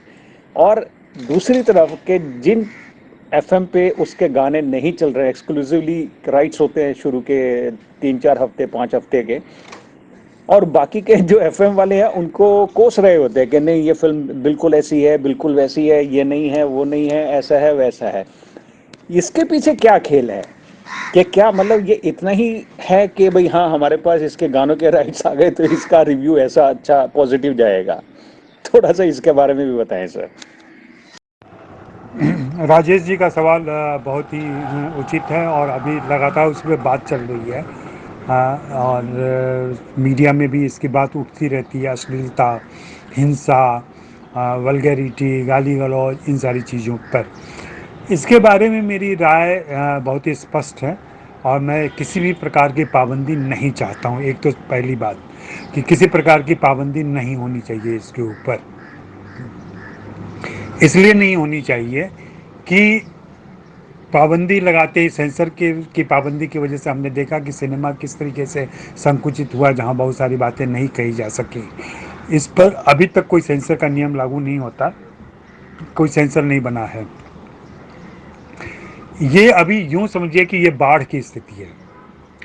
बाढ़ में जैसे बहुत सारी चीज़ें गल बह के आ जाती हैं और एक बदबू फैली रहती है, सब कुछ बह रहा होता है, उसमें पता नहीं चलता, लेकिन जब बाढ़ थम जाती है, चीज़ें स्थिर हो जाती हैं, पानी स्थिर हो जाता है, नदी फिर सिमट जाती है, उसके बाद कई सारी ज़मीनें उर्वर हो जाती हैं, बहुत सारी चीज़ें रह जाती हैं जो बहुत फ़ायदेमंद होती हैं। ऐसा ही कुछ होगा वेब सीरीज़ में।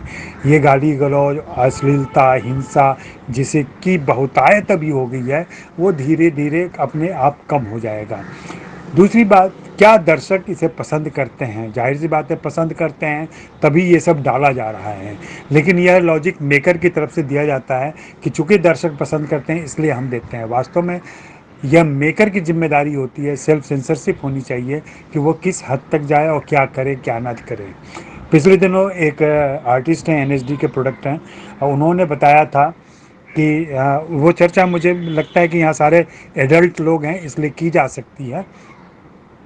तो उनको बताया गया कि भाई एक ऐसा दृश्य है जिसमें कैमरा आपके नितंब से शुरू होगा, आपको अपना तौलिया खिसका के थोड़ा सा रखना है, वहाँ से शुरू होगा और फिर जाएगा, और सीन कुछ ऐसा है कि रात बीत गई है, आप सुबह तक लेटे हुए हैं और वहाँ से बात शुरू होती है। इस बात पे उस कलाकार को आपत्ति थी, उन्होंने कहा कि नहीं, मैं ऐसे सीन नहीं दूंगा, मैं ऐसा नहीं करूँगा। बहुत नोक झोंक हुई, स्थिति ये आ गई कि उस कलाकार को निकाल दिया जाएगा क्योंकि उसकी ज़रूरत नहीं, क्यों दूसरे कलाकार इस बात के लिए तैयार है, वो तो नंगे दृश्य फ्रंट व्यू भी देने को तैयार है। तो फिर उन्होंने भी समझौता किया, निर्माता और निर्देशकों ने भी समझौता किया, चलो टॉवेल पहन के लेट जाओ, लेकिन तुमको नंगा बदन तो दिखाना ही पड़ेगा। ये ज़बरदस्ती की चीज़ें थी जो कि रोकी जा सकती थी, या किसी और तरीके से उस आलस्य को या जो रात बिताने के बाद जो एक थकान रहती है वो उसको दिखाया जा सकता था। लेकिन उसके लिए उन्होंने इस तरीके के अभी आज़ादी ले ली, और इस आज़ादी पर वही कि कलाकार क्या करता है, निर्माता और निर्देशक की तरफ से तो ये दबाव आता रहता है। तो इन सारी चीज़ों पर कैसे रोक लगाएं, रोक लगाने की मुझे लगता है कोई ज़रूरत नहीं है, ये समय के साथ खुद स्थिर हो जाएगा और अपने आप ख़त्म हो जाएगा। बहुत सारे वेब सीरीज़ ऐसे भी आ रहे हैं जो आप देख सकते हैं। और रही बात जो कहते हैं पूरे परिवार के साथ कैसे देखें, तो एक ग्रेडिंग सिस्टम होता है जिसमें बता दिया जाता है कि ये सीरियल इस उम्र के लोग देख सकते हैं, इस फिल्म को इस उम्र के लोग देख सकते हैं। टीवी पर भी आपने देखा होगा कि कुछ ऐसे जो सीरियल बोल्ड होते हैं उनका प्रसारण रात में होता है, 10 बजे के बाद उनका प्रसारण किया जाता है, प्राइम टाइम में नहीं किया जाता है। तो ये सारे तरीके अपनाए जा सकते हैं। अभी तो हम एक्सप्लोर कर रहे हैं, अभी तो मैदान में उतरे भी हैं और खेल के नियम भी नहीं बने हैं। तो अभी जरा मैदान में लोगों को थोड़ा प्रैक्टिस कर लेने दीजिए, फिर इसी से खेल के नियम भी बन के आ जाएंगे और खुद का नियम हो जाएगा। वो सरकारी मांग की, सरकारी सेंसरशिप की मांग ना करें। अगर सरकार ने मान लिया तो सचमुच सारे क्रिएटिव लोगों की दिक्कत होगी और उससे काम बाधित होगा। ये तो कमाल का एक जवाब है आपका, और मैं हैरान हूँ कि ये सब हो रहा है और हमको कुछ पता ही नहीं है।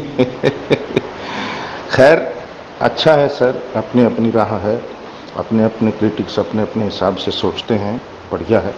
लेकिन मुझे बस इस बात की खुशी है कि हमने सही व्यक्ति को अपने साथ जोड़ा है और सही व्यक्ति से हम राय ले रहे हैं, जो फैक्ट्स बता रहे हैं, जिसको ना किसी की जवाबदेही है, ना किसी के साथ कुछ वो है कि किसको खुश करना है, ना किसी से नाराज़ करना है, कुछ भी नहीं है। Thank you so much sir. Raju भाई, बहुत ही अच्छे से आपने स्वीकार किया। और दूसरी बात, सब लोग, हम लोगों को यही सोचना है कि हमारे बाद भी जो योगेश भारद्वाज जैसे लोग या नए लोग आ रहे हैं, जो भी, हमको उनको कैसे उनके साथ तालमेल बिठाना है हर चीज़ में, क्योंकि उनकी सोच थोड़ी सी अलग होती है। पर अजय ब्रह्मात्म जी ने एक बात और कही है कि धीरे धीरे ऐसा समय आ रहा है कि पुरानी सोच ही और पुराने वैल्यूज़ ही ज़्यादा काम आने वाले हैं फिल्मों में। बिल्कुल सही बात बोली उन्होंने, and you are also right sir. Thank you so much. Sir Ajay ji, एक बात और बताइए, ये जिस तरह से कोई अच्छी पिक्चर बनती है उसको सही सिनेमा घर नहीं मिलते। अब जैसे कहा जाता है कि इंडस्ट्री में सिनेमा घरों के ऊपर कुछ ही लोगों का कब्जा है, और जो भी अच्छी पिक्चरें लगती हैं या तो उनको शो टाइम अच्छे नहीं मिलेंगे, बड़े आड़े टेढ़े टाइम मिलेंगे, उसमें आदमी जा नहीं पाएगा। अर्ली मॉर्निंग 9 बजे का शो लगा देंगे या सुबह 10 बजे का 11 बजे का शो लगा देंगे। तो इसका कोई हल निकल पाएगा कभी, या जो बड़े लोग हैं उन्हीं की इस पे दादागिरी रहेगी? संदीप जी, आपका ऑब्जर्वेशन बिल्कुल सही है। और आरजे अब रिव्यूअर बन गए हैं, और वहाँ वे, जैसा कि आपने बिल्कुल ऑब्जर्व किया कि जिन फिल्मों के साथ उनका करार होता है या जिनके गानों के अधिकार उनको मिल गए होते हैं, वहाँ वे लोग तारीफ़ करते हैं और जहाँ नहीं मिलते हैं उसकी आलोचना करते हैं।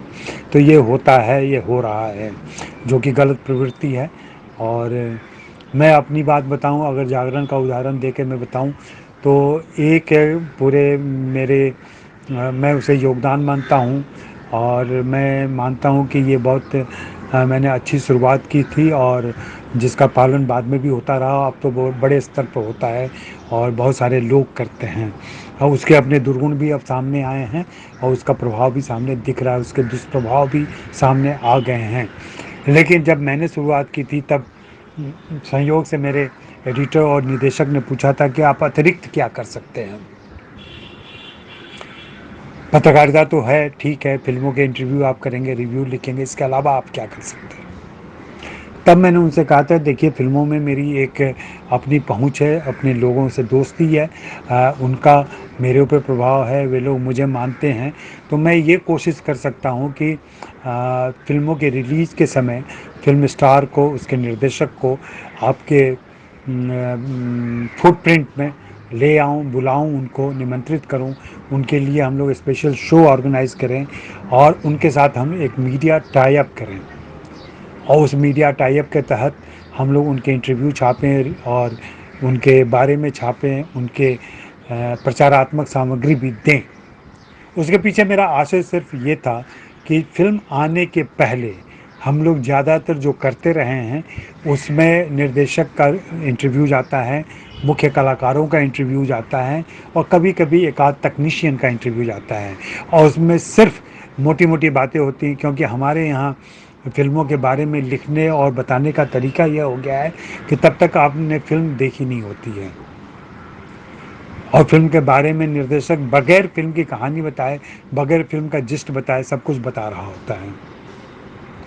तो ऐसे में मैंने कहा कि हम उनकी बात जस का तस रख देंगे, उनकी मर्जी से वे जो चाहते हैं वही हम परोस देंगे, और इसके एवज में उनसे हम मीडिया टाई अप कर लेंगे, जिसमें ये होगा कि वे कलाकार हमारे इलाके में आ जाएं। इससे अखबार का भी प्रचार होगा, अखबार की एक साख बनेगी। और इसकी शुरुआत शूल से मैंने की थी, मनोज बाजपेयी की फिल्म थी, मनोज मेरे पुराने दोस्त हैं। फिर उसके बाद कहो न प्यार है आई, और उसमें ऋतिक रोशन के बारे में आप सभी जानते हैं, उनकी पहली फिल्म थी वो। और आपको मैं बताऊं कि हम लोग जब यहाँ से जा रहे थे कानपुर, उनको लेके गया था मैं, खुद राकेश रोशन जी भी थे, अमीषा पटेल थी फिल्म की हीरोइन, वो भी गई थी।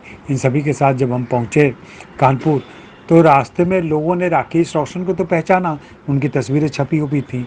ऋतिक रोशन को किसी ने नहीं पहचाना, क्योंकि वो उनकी पहली फिल्म थी। उसके पहले मुंबई के अखबारों में ज़रूर उनकी तस्वीरें छपी थी, लेकिन इतनी ही परिचित चेहरा नहीं था कि लोग पहचाने। खैर वो चले गए।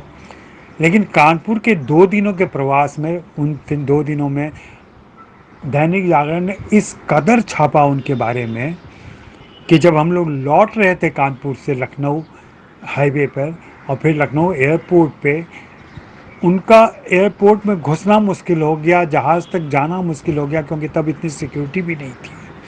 हाईवे पे चलना मुश्किल हो गया। बाइक से लड़के पीछा कर रहे थे और वो साथ में तस्वीरें खिंचवाना चाहते थे।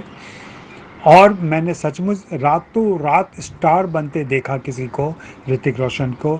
और मैंने मीडिया का प्रभाव देखा, किस तरीके से मीडिया एक फ्रेंजी क्रिएट कर सकता है, स्टार की कीमत बढ़ा सकता है। तो ये मैंने खुद देखा हुआ है। और ये, लेकिन अब क्या हुआ है मीडिया टाइप में, मीडिया टाइप धीरे धीरे पैसों में तब्दील हो गया, और पैसों में तब्दील होने के बाद से फिर लेन देन की बात होगी। हमने अपने समय में ये बात रखी थी और ये शर्त भी रखी थी कि जब तक फिल्म नहीं आती है, रिलीज़ नहीं होती है, तब तक आप जो भी कहेंगे हम छापेंगे। लेकिन फिल्म का रिव्यू, हमारा रिव्यूअर जो चाहता है वही लिखा जाएगा, और उसमें कोई हेर फेर नहीं होगा। इसलिए नहीं होगा कि कोई मीडिया टाइप हुआ है, और इस बात का मैंने खुद पालन किया, या मेरे दूसरे मित्रों ने जब लिखा तो इसका पालन हुआ, और इसका फ़ायदा नज़र आया। और इसका अजय जी, एक और सवाल है, हालांकि थोड़ा एक अलग पोजीशन का सवाल है ये, लेकिन आर्ट से ही जुड़ा हुआ है, सिनेमा से ही जुड़ा हुआ है, कि जैसे अभी पीछे काफ़ी टाइम से कुछ एक मारामारी चली हुई थी इंडस्ट्री के अंदर, और जिसमें एक जो टीवी के एक्टर हैं करण ओबराय, उनके नाम पर बड़ा एक एलिगेशन हुआ कि किसी महिला ने उनके ऊपर आपत्ति जताई कि उन्होंने शोषण किया। तो लेकिन जैसे अखबार में पहले दिन से ही करण ओबरॉय का नाम बड़े धूमधाम से लिया गया, लेकिन उस महिला को जागृत नहीं किया गया, उजागर नहीं किया गया कि वो कौन है। तो ये जो एक, इसको भेदभाव कहें या क्या कहें, इसको पत्रकारिता में क्या कहेंगे मुझे नहीं मालूम sir, I am extremely sorry, लेकिन ये क्या एक चलन है कि आप मेल को 1 मिनट में ही उघाड़ सकते हैं और महिला के लिए एक ऐसा, और जबकि बाद में जब प्रूव तो यही हुआ कि जो दोषी है वो महिला ही थी। लेकिन उस बेचारे करण ओबरॉय का क्या, कि जिसकी सारी जिंदगी की जो भी उसने बेचारे ने कमाया था वो एक झटके में निकल गया सब कुछ। प्लीज सर इसके बारे में बताइएगा कि ये ऐसा इस तरीके का क्यों व्यवहार है। राजू भाई नमस्कार। नेक्स्ट टाइम आऊँगा तो दिल्ली में ही मिलोगे या कहीं और उड़े मिलोगे? आपकी इतने एक्साइटमेंट देखी इस जवाब में, तो इसलिए मैंने ऐसा पूछा। वाह अजय जी, क्या नाम दिया है आज की परिस्थिति को, बाढ़। क्या बात है सर। राजेश जी, आपके इस सवाल का जवाब मैंने पहले भी दिया, और वो एक दूसरा सवाल था, लेकिन अभी के सवाल का जवाब भी उसमें है नहीं, मैं उसी को दोहरा देता हूँ थोड़ा विस्तार के साथ। वो ये है कि मल्टीप्लेक्स आने के बाद से ये कल्चर धीरे धीरे डेवलप हुआ कि बड़े स्टार की, लोकप्रिय स्टार की, जिनको ज़्यादा से ज़्यादा शोज़ मिलते थे और जिनकी फिल्में देखने दर्शक आते थे, नाम लें तो सलमान खान कह लें, शाहरुख खान कह लें, इस तरीके के नाम, इनकी फिल्मों को ज़्यादा शोज़ भी मिलते हैं और दर्शक भी उन्हें देखने जाते हैं। जाहिर सी बात है, सिनेमाघरों को फ़ायदा होता है इससे, मल्टीप्लेक्स को फ़ायदा होता है, तो उनको ज़्यादा तरजीह देते हैं। वहीं दूसरे नए कलाकार की फिल्म हो, नए निर्देशक की फिल्म हो, बड़ा नाम नहीं हो, ज़्यादा प्रचार नहीं हो, तो उसकी फिल्म को कम शोज मिलते हैं। वैसे में जो OTT प्लेटफॉर्म को लेकर आपका सवाल था, या और भी मित्रों का सवाल था, वहाँ पे ये कितना उपयोगी हो जाएगा और कितना लोकतांत्रिक हो जाएगा, यह देखना चाहिए हमें, और इसका समर्थन करना चाहिए हमें। इसलिए भी समर्थन करना चाहिए कि इसके जरिए हम आप अपनी बात दर्शकों तक ले जा सकेंगे। अब हमें मल्टीप्लेक्स का मोहताज नहीं रहना पड़ेगा और फिर से सिनेमाघर खुले तो फिर से वही स्थिति लौटेगी। और अभी तो ताज़ा खबर आपने सुनी होगी शायद, जो बड़े मल्टीप्लेक्स हैं पीवीआर और आइनॉक्स और दूसरे, इन लोगों में किसी ने ये सोचा है और ये तय किया है कि चूँकि हिंदी के निर्देशकों ने, निर्माताओं ने उनको सहयोग नहीं दिया, उनकी अपील नहीं मानी, अपनी फिल्मों की रिलीज़ नहीं रोकी और वे ओटीटी प्लेटफॉर्म पर चले गए, इसलिए उन्होंने ऐसा कोई फैसला लिया है कि जब सिनेमाघर खुलेंगे तब वे हिंदी की फिल्में रिलीज़ नहीं करेंगे और उन स्टार्स की फिल्म रिलीज़ नहीं करेंगे जिनकी फिल्में ओटीटी प्लेटफॉर्म पर आई हैं। इसके बदले में वे दक्षिण भारत की डब फिल्में, दक्षिण भारत की हिंदी में डब की गई फिल्में सिनेमाघरों में दिखाएंगे उत्तर भारत के। ये एक थ्रेट है अलग ढंग का, लेकिन इससे दर्शकों का फायदा है। दर्शक जो अभी तक टीवी पर दक्षिण भारत के कलाकारों की फिल्में देखते रहे हैं, वे अब सिनेमाघरों में भी फिल्में देखेंगे। रही बात कि हिंदी के कलाकारों की फिल्में आएंगी कि नहीं आएंगी, तो उनका दावा चाहे जितना बड़ा हो या उनका दबाव और ये थ्रेट चाहे जितना भी बड़ा हो, सच्चाई यही है कि उनकी भी फिल्में आएंगी।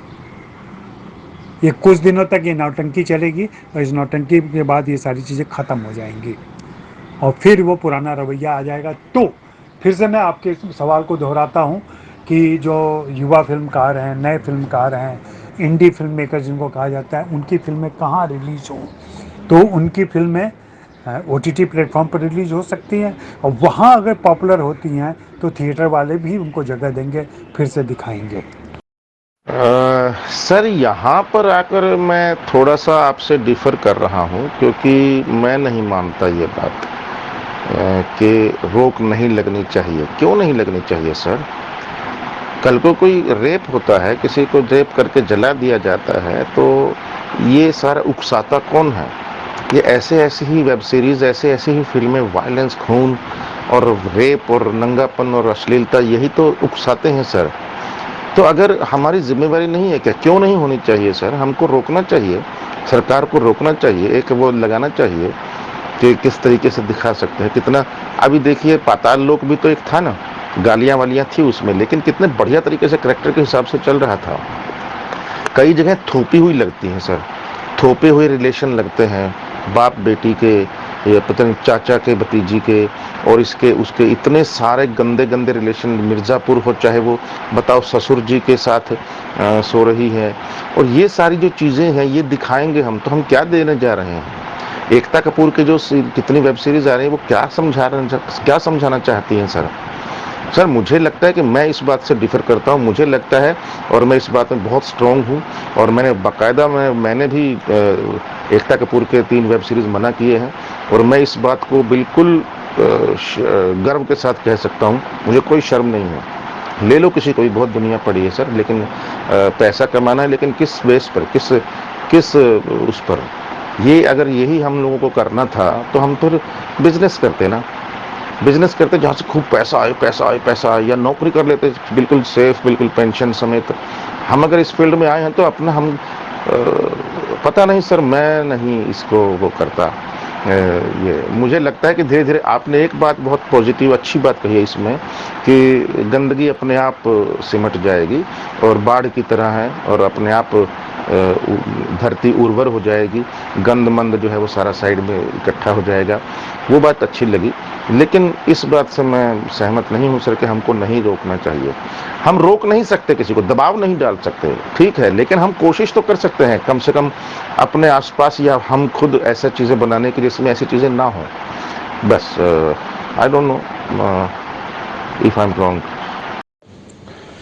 हाँ संदीप भाई, एबी सर की बात सुनी नहीं आपने कि कहानी जो है वो उत्तर भारत की तरफ घूम चुकी है। इसमें बहुत गहरी बात छुपी हुई है। ये समझ लो, मतलब बॉम्बे की मोनोपोली नहीं चलेगी। उत्तर भारत की तरफ भी बहुत कुछ होने वाला है अब। तो मैं तो यहीं मिलूंगा, तुम लोगों को आना होगा। Welcome welcome always, love you.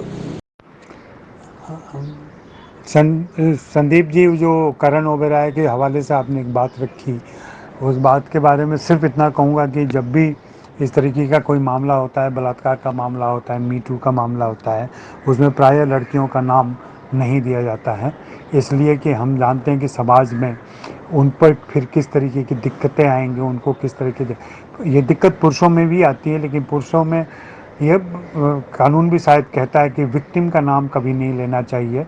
और इसलिए आपने निर्भया कांड में देखा होगा कि लंबे समय तक हम नहीं जानते थे कि उस लड़की का नाम क्या है। तो ये तो एक कानूनी सुरक्षा मिली हुई है, और जिसकी वजह से ज़रूरी भी है कि लड़की का नाम न दिया जाए, और लड़के का नाम आ जाता है। मीडिया कहीं बहुत जल्दबाजी करता है, और मीडिया अपने मीडिया ट्रायल जिसको कहा जाता है वो चालू हो जाता है, और चूँकि ऐसी बातों में मज़ा आता है लोगों को, आप देखेंगे कि लोग वह स्टोरी पढ़ते भी हैं, इसलिए ये चीज़ें छपती रहती हैं। ये बहुत अच्छी बात नहीं कही जा सकती, और ये सही ट्रेंड नहीं है। तो बहुत ही अच्छा किस्सा सुनाया आपने ऋतिक रोशन का। बिल्कुल, बहुत बार कई बार ऐसा होता है। अभी देखिए, बैंड बाजा बारात रिलीज हो चुकी थी, मैंने देखी नहीं थी, और रणवीर सिंह हीरो बन चुका था।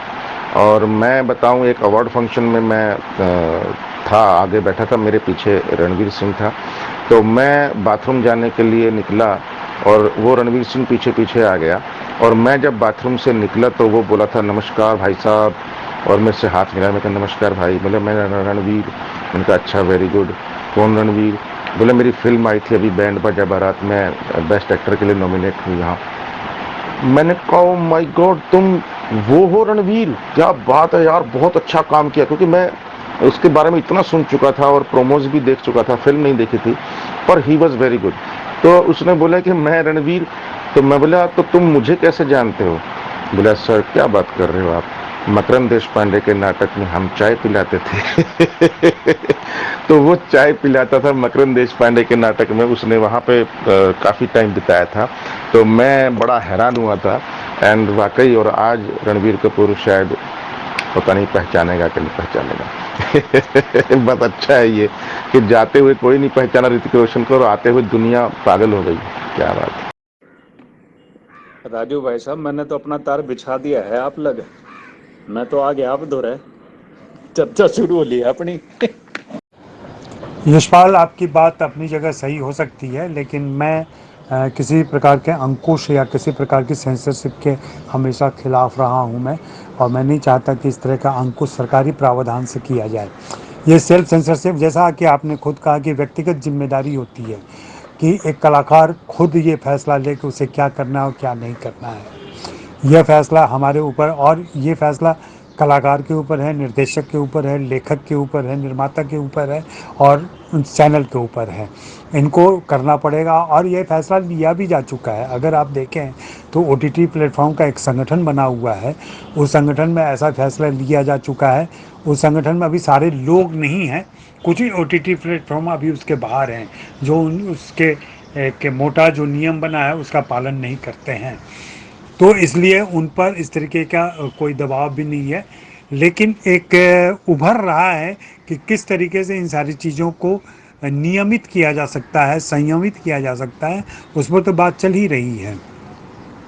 सेंसरशिप के खिलाफ होने की बात मैं इसलिए कह रहा हूँ कि सेंसरशिप अंग्रेज़ों के ज़माने से चला आ रहा है, और हमेशा सेंसरशिप जो राज्य सत्ता होती है उसके हित में काम करती है। और शुरू में ये लगता है कि वो अश्लीलता रोकने के लिए आए हैं, शुरू में ये लगेगा कि वे हिंसा रोकने आए हैं, बाद में वो धीरे धीरे विचारों पे आ जाएंगे, और फिर शुरुआत सिर्फ अश्लीलता और हिंसा तक नहीं रहेगी, वो बढ़ के छा जाएगी जलकुंभी की तरह। सेंसरशिप बिल्कुल जलकुंभी की तरह हो जाता है, और फिर आपको अभिव्यक्ति की आज़ादी नहीं मिलेगी, आप पे बहुत सारे अंकुश आ जाएंगे। इसलिए ये जो थोड़ी दिक्कत दिख रही है, ये दिक्कत, जैसा कि मैंने अनुमान किया और मुझे लगता है कि धीरे धीरे ख़त्म हो जाएगा, कि इसकी भी अति होती है। आप देखें फिल्मों में बी ग्रेड फिल्में हमेशा बनती रही हैं, सी ग्रेड फिल्में हमेशा बनती रही हैं।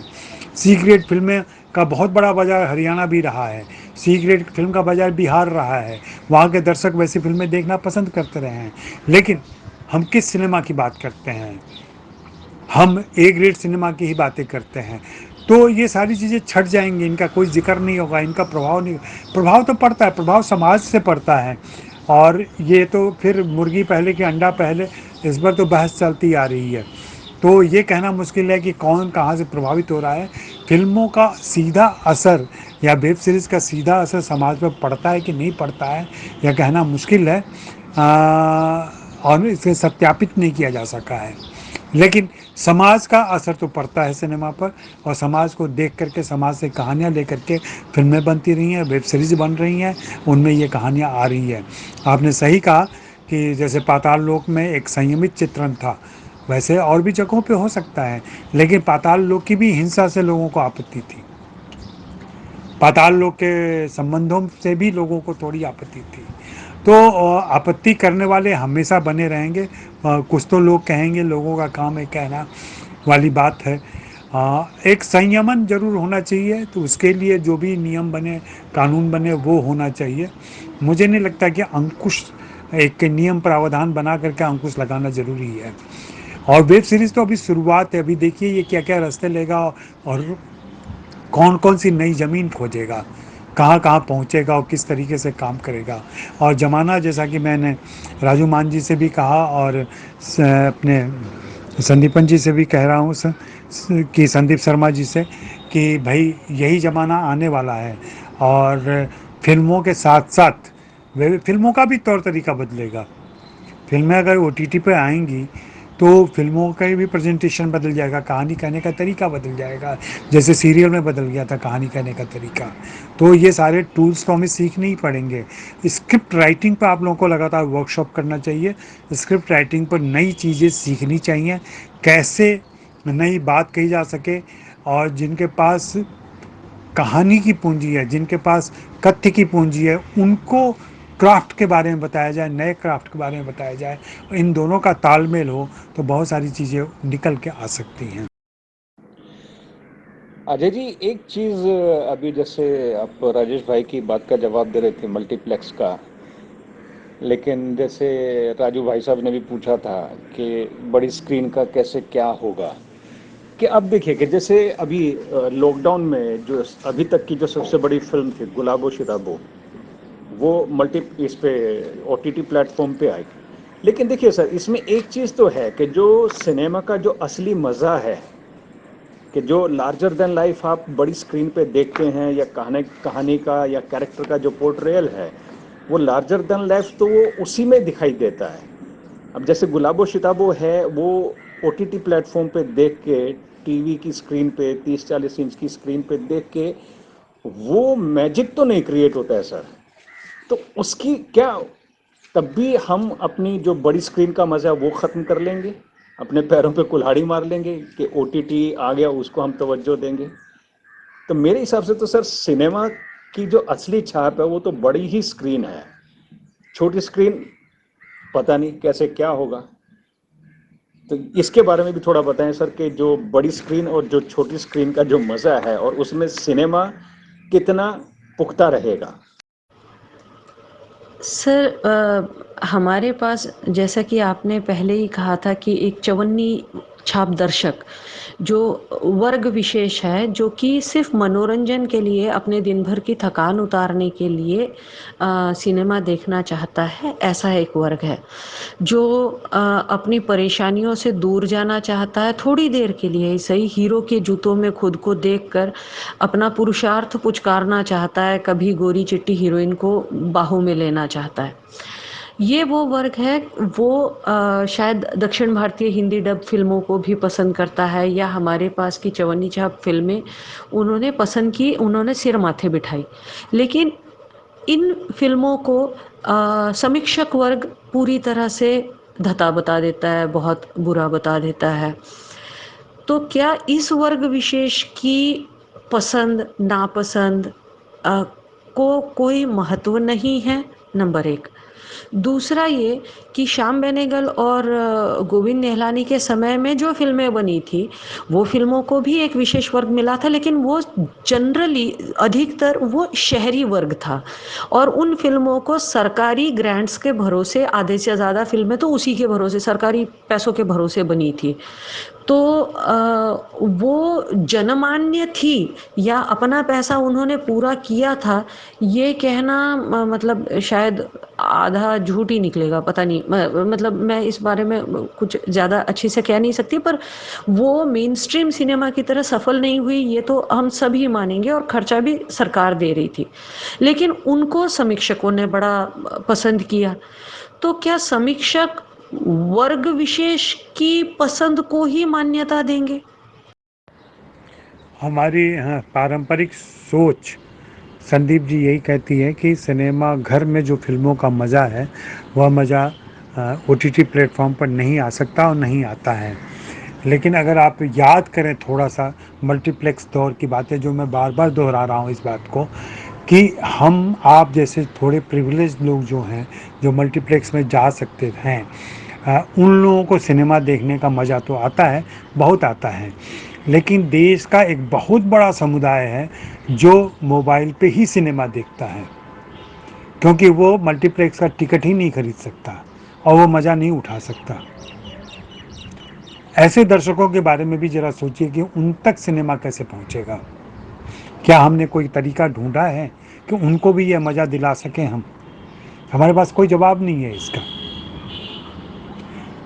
तो मैं ये नहीं कह रहा हूँ कि सिनेमा घर बिल्कुल बंद हो जाएंगे, सिनेमा घर रहेंगे, बहुत लिमिटेड फिल्में वहाँ आएंगी और लिमिटेड क्राउड जाएगा। धीरे धीरे सिनेमा इतना महंगा होता जाएगा कि थिएटर जाना सारे लोग अफोर्ड नहीं कर पाएंगे, और ये आने वाले समय में मुझे ऐसा दिख रहा है कि ये सर्कस की तरह हो जाएगा। जैसे मेले में सर्कस लगते थे, शहरों में सर्कस लगते थे, उस तरीके की स्थिति में चला जाएगा। एक शहर में जैसे क्लब होते थे अंग्रेजों के ज़माने में, उस क्लब की एक खास मेंबरशिप होती थी, वैसे सिनेमा घर, वैसे एक्सक्लूसिव सिनेमा घर आएंगे, बनेंगे, जहां लोग बहुत ऊंची रकम देकर के सिनेमा देखने जाएंगे। मुंबई में ऐसे बहुत सारे क्लब आपने देखे होंगे जहां हमारी आपकी एंट्री नहीं होती है। ऐसे ही सिनेमा घर भी आ जाएंगे। तो मेरा अपना मानना है कि जहाँ सिनेमा घर ही नहीं थे, वहाँ के दर्शक भी तो अब OTT प्लेटफॉर्म के जरिए फिल्में देख सकेंगे। ये इसका प्लस पॉइंट भी है। रही बात सिनेमा देखने की बात और सिनेमा के मज़ा लेने की बात, आप बेसिकली साउंड और पिक्चर क्वालिटी की बात कर रहे हैं। साउंड और पिक्चर क्वालिटी, जिस तरीके से तकनीकों का विकास हो रहा है और तकनीकी इजाफा हो रहा है, उससे मुझे पूरा यकीन है कि कुछ दिनों के बाद हमारे लैपटॉप पे, हमारे टीवी पे, बड़े स्क्रीन के टीवी आ ही रहे हैं, आ जाएंगे, और उन पर साउंड इफ़ेक्ट, पिक्चर इफ़ेक्ट लगभग सिनेमा घरों जैसा आ जाएगा।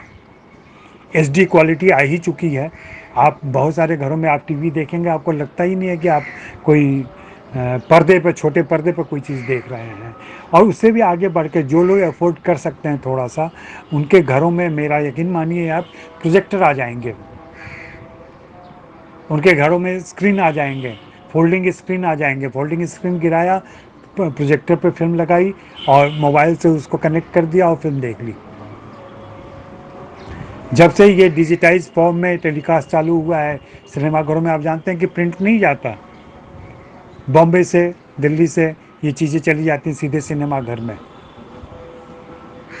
वो चीज़ें अब बड़े घरों में, अमिताभ बच्चन के यहाँ जैसे या दूसरे घरों में, ये सुविधा उनके घर में उपलब्ध है, जहाँ ऐसे डिजिटाइज प्रेजेंटेशन हो जाता है चीज़ों का।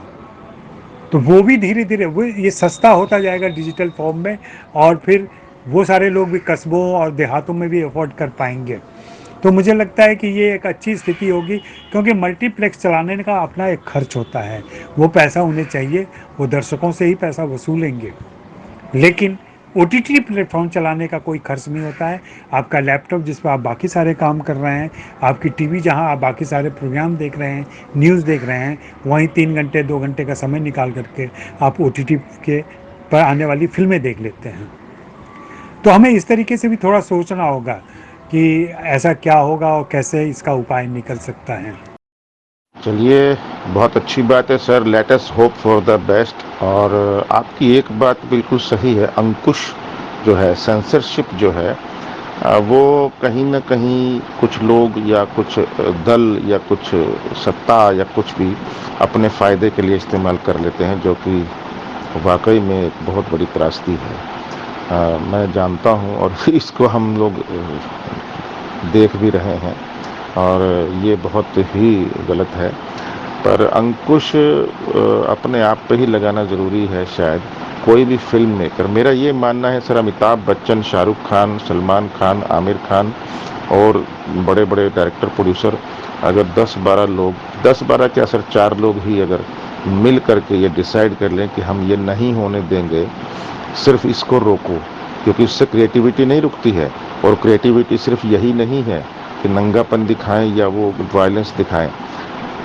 मैं भी इसका हिस्सा रह चुका हूं सर, मुझे भी, क्योंकि अनुमान है कुछ फिल्में मैंने ऐसे कर ली थी जिसमें बहुत वायलेंस थी, या कुछ फिल्में ऐसे जिसमें गालियां भी थी, लेकिन उसमें मुझे वो अप टू द मार्क थी, मतलब ऐसा नहीं था, करेक्टर के बीच रह करके थी और संतुलित थी। तो इसीलिए कुछ जगह मिसफायर भी हुए, जो कि बड़े बड़े नसीर भाई से भी या ओमपुरी जी से भी, सब लोगों से होते हैं, या बहुत लोगों ने किया है इंडस्ट्री में, इरफान खान हो चाहे नवाज हो। लेकिन मैं ये बोल रहा हूँ कि एक 4 स्टार मिल करके, 8 स्टार मिल करके, डायरेक्टर, प्रोड्यूसर, एक्टर, क्या ये अगर डिसाइड कर लें कि ये गंदगी वेब सीरीज़ हो चाहे फिल्म हो, इतनी गंदगी नहीं चलेगी, एक सीमा तक ही चलेगी। और उसको वो भी अंकुश होगा एक प्रकार का, लेकिन एक कम से कम 10 बार सोचेगा कोई भी करते हुए। तो एक जिम्मेदारी के साथ अगर कोई बोल देते स्टार ये लोग और डिसाइड कर लेते, तो शायद बहुत बड़ा काम हो जाता है। हाँ, नमस्कार गीता जी। हकीकत तो ये है कि एक जो दर्शकों का वर्ग है, जिसे आप लोग चवन्नी छाप दर्शक कह रहे हैं, असल में मैं तो ये मानता हूँ कि उन्हीं के दम पे फिल्में चलती हैं और इंडस्ट्री जो है ना, काफ़ी कुछ उन्हीं के दम पे ग्रो करती है। क्योंकि जो इंटेलेक्चुअल समाज है, जो प्रबुद्ध लोग हैं, वो तो बहुत कम जाके सिनेमा में देखते हैं, थिएटर में जाके फिल्में देखते हैं। हाँ, आप इसको दो वर्ग में बांट सकते हैं। एक तरफ वो बड़े बड़े नाम जो आपने गिनाए, वो उस तरह की फिल्में बनती हैं ए क्लास जेंट्री के लिए, और वो यूँ समझो कि कुछ सेल्फ सेटिस्फेक्शन के लिए बनती हैं, कुछ एक वर्ग की सेटिस्फेक्शन के लिए बनती हैं, या समीक्षकों का, जैसा आपने कहा, उनकी आलोचना से बचने के लिए और वाहवाही बटोरने के लिए या अवार्ड लेने के लिए वो फिल्में बनती हैं। बाकी दूसरा जो वर्ग है, मैं खैर मुझे तो आपत्ति है उसे चवन्नी छाप, बहुत ही ऐसा शब्द लगता है कि मेरे मुंह से नहीं निकल पा रहा है। हाँ, लेकिन जो लेस एजुकेटेड कह सकते हैं जो समाज है, उनके लिए मनोरंजन की जो फिल्में बनती हैं, तो मेरे ख़्याल से एक बीच का रास्ता अख्तियार किया जा सकता है, जिसमें ना बहुत घटियापन हो, ओछापन हो, और ना ही बहुत कोई आइडियलिज्म की बात हो, बीच सी का रास्ता हो, सुहाती सी फिल्म हो, तो हंसते बोलते हम कह सकते हैं ऐसे। सॉरी अगर आपको बुरा लगे। मैं राजू मान। गीता, आपका सवाल बहुत ही प्रासंगिक है और इससे हम लोग खुद कई बार गुजर चुके हैं। और जब हम पढ़ाई कर रहे थे, पढ़ने के बाद जब आए फिल्मों में और फिल्मों पे लिखना शुरू किया, तब भी ये समस्या थी, और इससे आज भी जूझना पड़ता है। एक लोकप्रियता होती है, एक लोकप्रिय पॉपुलर कल्चर की चीज़ें होती है, और एक क्लासिक कल्चर की चीज़ें होती हैं। आप इसको यूँ समझिए कि लोकगीत होते हैं और शास्त्रीय गीत होते हैं। शास्त्रीय संगीत होता है, लोक संगीत होता है। लोक संगीत, अगर आप परिचित नहीं है लोक से, तो आपको फूहड़ लग सकता है। उसमें गालियाँ भी होती हैं, उसमें तमाम बातें होती हैं। लेकिन शास्त्रीय संगीत की अपनी एक परिपाटी होती है, अपना एक रिवाज होता है, उसी हिसाब से उसको सुना जाता है या गाया जाता है। लोकगीत में ऐसी कोई पाबंदी नहीं होती है। लोकगीत में स्वच्छंदता रहती है। तो लोकप्रिय फिल्मों में खासकर जो मेन स्ट्रीम सिनेमा की बात कर रही थी आप और पैरेलल सिनेमा की बातें कर रही थी, पैरेलल सिनेमा ऐसा नहीं था कि सारी फिल्में उसमें घाटे में चली। हाँ, सरकारी फंड से उनका निर्माण जरूर हुआ, लेकिन वो फंड 5 लाख से ज़्यादा नहीं मिलता था। लेकिन उस फंड की वजह से क्या हुआ, गर्म हवा जैसी फिल्म बनी, उस फंड की वजह से अंकुर जैसी फिल्म बनी, उस फंड की वजह से अर्धसत्य जैसी फिल्म बनी, दामूल जैसी फिल्म बनी।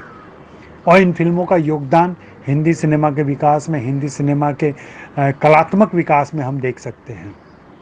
तो कई बार सिर्फ फायदे के लिए ही सारी चीज़ें नहीं की जाती, और राज्य सत्ता जहाँ पे हमारे पैसे हैं, टैक्स के पैसे हैं, उन पैसों से अगर कुछ काम ऐसा होता है जो कलात्मक विस्तार का काम करता है, रसास्वादन बढ़ाने का काम करता है, तो वैसी फिल्मों को भी समर्थन देना चाहिए, बढ़ावा देना चाहिए और यह अपील करनी चाहिए कि वो चलता रहे।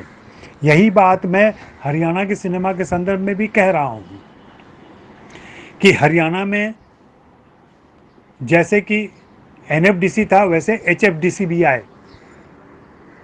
ये बैंक की बात नहीं कर रहा हूँ मैं, वो HDFC है। ये HFDC आए, हरियाणा फिल्म डेवलपमेंट कॉरपोरेशन, जो फंड करे, लोन दे, फिल्में बनाए और फिल्मों के से पैसे की उगाही करे। और ये भारत सरकार ने भी किया। NFDC को कुछ बहुत सारे पैसे वापस मिले, तभी उन्होंने दूसरी फिल्म के पैसे दिए। ऐसा नहीं किया था कि कर्ज माफ कर दिया। तो ये एक भ्रम है कि ये फिल्में, हाँ, ये फिल्में शोले की तरह नहीं चली, ये फिल्में जंजीर की तरह नहीं चली, इनको चलना भी नहीं था वैसा, क्योंकि इसके दर्शक सीमित थे। और मैंने इंटर के समय, कॉलेज के समय ये फिल्में अपने छोटे कस्बे में देखी थी, दरभंगा में देखी थी, फारबिसगंज में देखी थी। हो सकता है हरियाणा के भी सिनेमाघरों में हमारी उम्र के दर्शकों ने ऐसे कुछ फिल्में देखी हों, अगर सिनेमाघर हों तो। इनके लिए अलग शो होता था, 10 बजे का शो होता था, जहाँ ऐसी फिल्में दिखाई जाती थी। फिर ऐसी फिल्में और ऐसी फिल्मों का पूरा फेस्टिवल होता था दूरदर्शन पे, जहाँ से बहुत सारे लोग कायदे की फिल्में देख पाते थे। जिस बात की शिकायत लगातार हो रही है कि OTT पर अश्लीलता आ रही है फलानी जगह, ये सारी फिल्में वहाँ आ सकते हैं जहाँ से आपका कह लें कि एक सुसंस्कृत मनोरंजन भी हो सकता है। तो रही बात आपकी ज़रूरी बात जो आपने पूछी कि क्या जो आम दर्शकों की पसंद है उन फिल्मों के बारे में कोई विचार नहीं करना चाहिए। उनके बारे में विचार होता रहा है और आगे भी होता रहेगा। लोकप्रिय सिनेमा पर काफ़ी कुछ लिखा जाता रहा है और लोकप्रिय सिनेमा पर बातें भी होती रही हैं। हाँ, एप्रिसिएशन के मामले में देखें तो एप्रिसिएशन के मामले में उस तरीके से उनको अप्रिसिएट नहीं किया जाता है और ना किया जाएगा। आप देखें कि सलमान खान की भी पॉपुलर फिल्में जो आती हैं उसको क्रिटिक कभी पसंद नहीं करते हैं, लेकिन वो फिल्में चलती हैं, आम दर्शकों से उसका रिश्ता बन जाता है। मैंने तो कई बार लिखा है कि सलमान की फिल्में समीक्षा के परे होती हैं,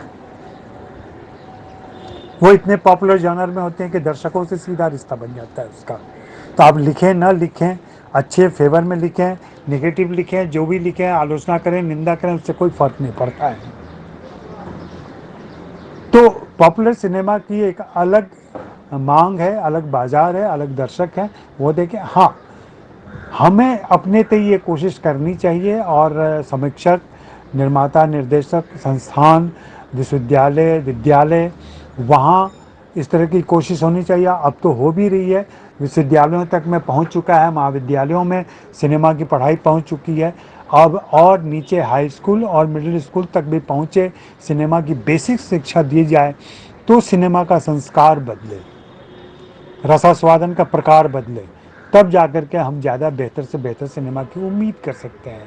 लेकिन हॉलीवुड का उदाहरण ले लें, फ्रांस का उदाहरण ले लें, जर्मनी का उदाहरण ले लें, कहीं भी ये ऐसे दो तरह की फिल्में हमेशा बनती रही हैं। और जब भी फिल्मों के इतिहास की बात होती है, फिल्मों के बात होती है, तो हम भी, आप भी याद करते होंगे कि जब हम 50s 60s के स्वर्णकाल की बात करते हैं, उस दौर की बात करते हैं, तो जिन 10 फिल्मों के नाम लेते हैं वो 10 फिल्में उस साल की चुनी हुई फिल्में होती हैं। वैसे ही 2050 में या 2080 में जब चर्चा होगी तो 2020 में जिन फिल्मों को हम साधारण कह रहे हैं उन फिल्मों में से ही 5 फिल्में निखर के आ जाएंगी और उन फिल्मों को क्लासिक का दर्जा मिल जाएगा। तो जब हम देख रहे होते हैं, अपने समकालीन दौर का सिनेमा देख रहे होते हैं, तो हमेशा एक पीढ़ी होती है और हमेशा हमारी सोच में होता है कि पहले जो होता था वो अभी नहीं हो रहा है, और पहले जो अच्छी फिल्में आती थी अब अच्छी फिल्में नहीं आ रही हैं। मेरा अपना मानना है कि अच्छी फिल्मों का प्रतिशत हमेशा 15 से 20 रहा है। वो पहले भी था 15 से 20%, आज भी 15 से 20% है। पहले अभी से ज़्यादा फिल्में बनती थी, पहले 300-400 तक फिल्में बनती थी, लेकिन हमें नहीं याद है।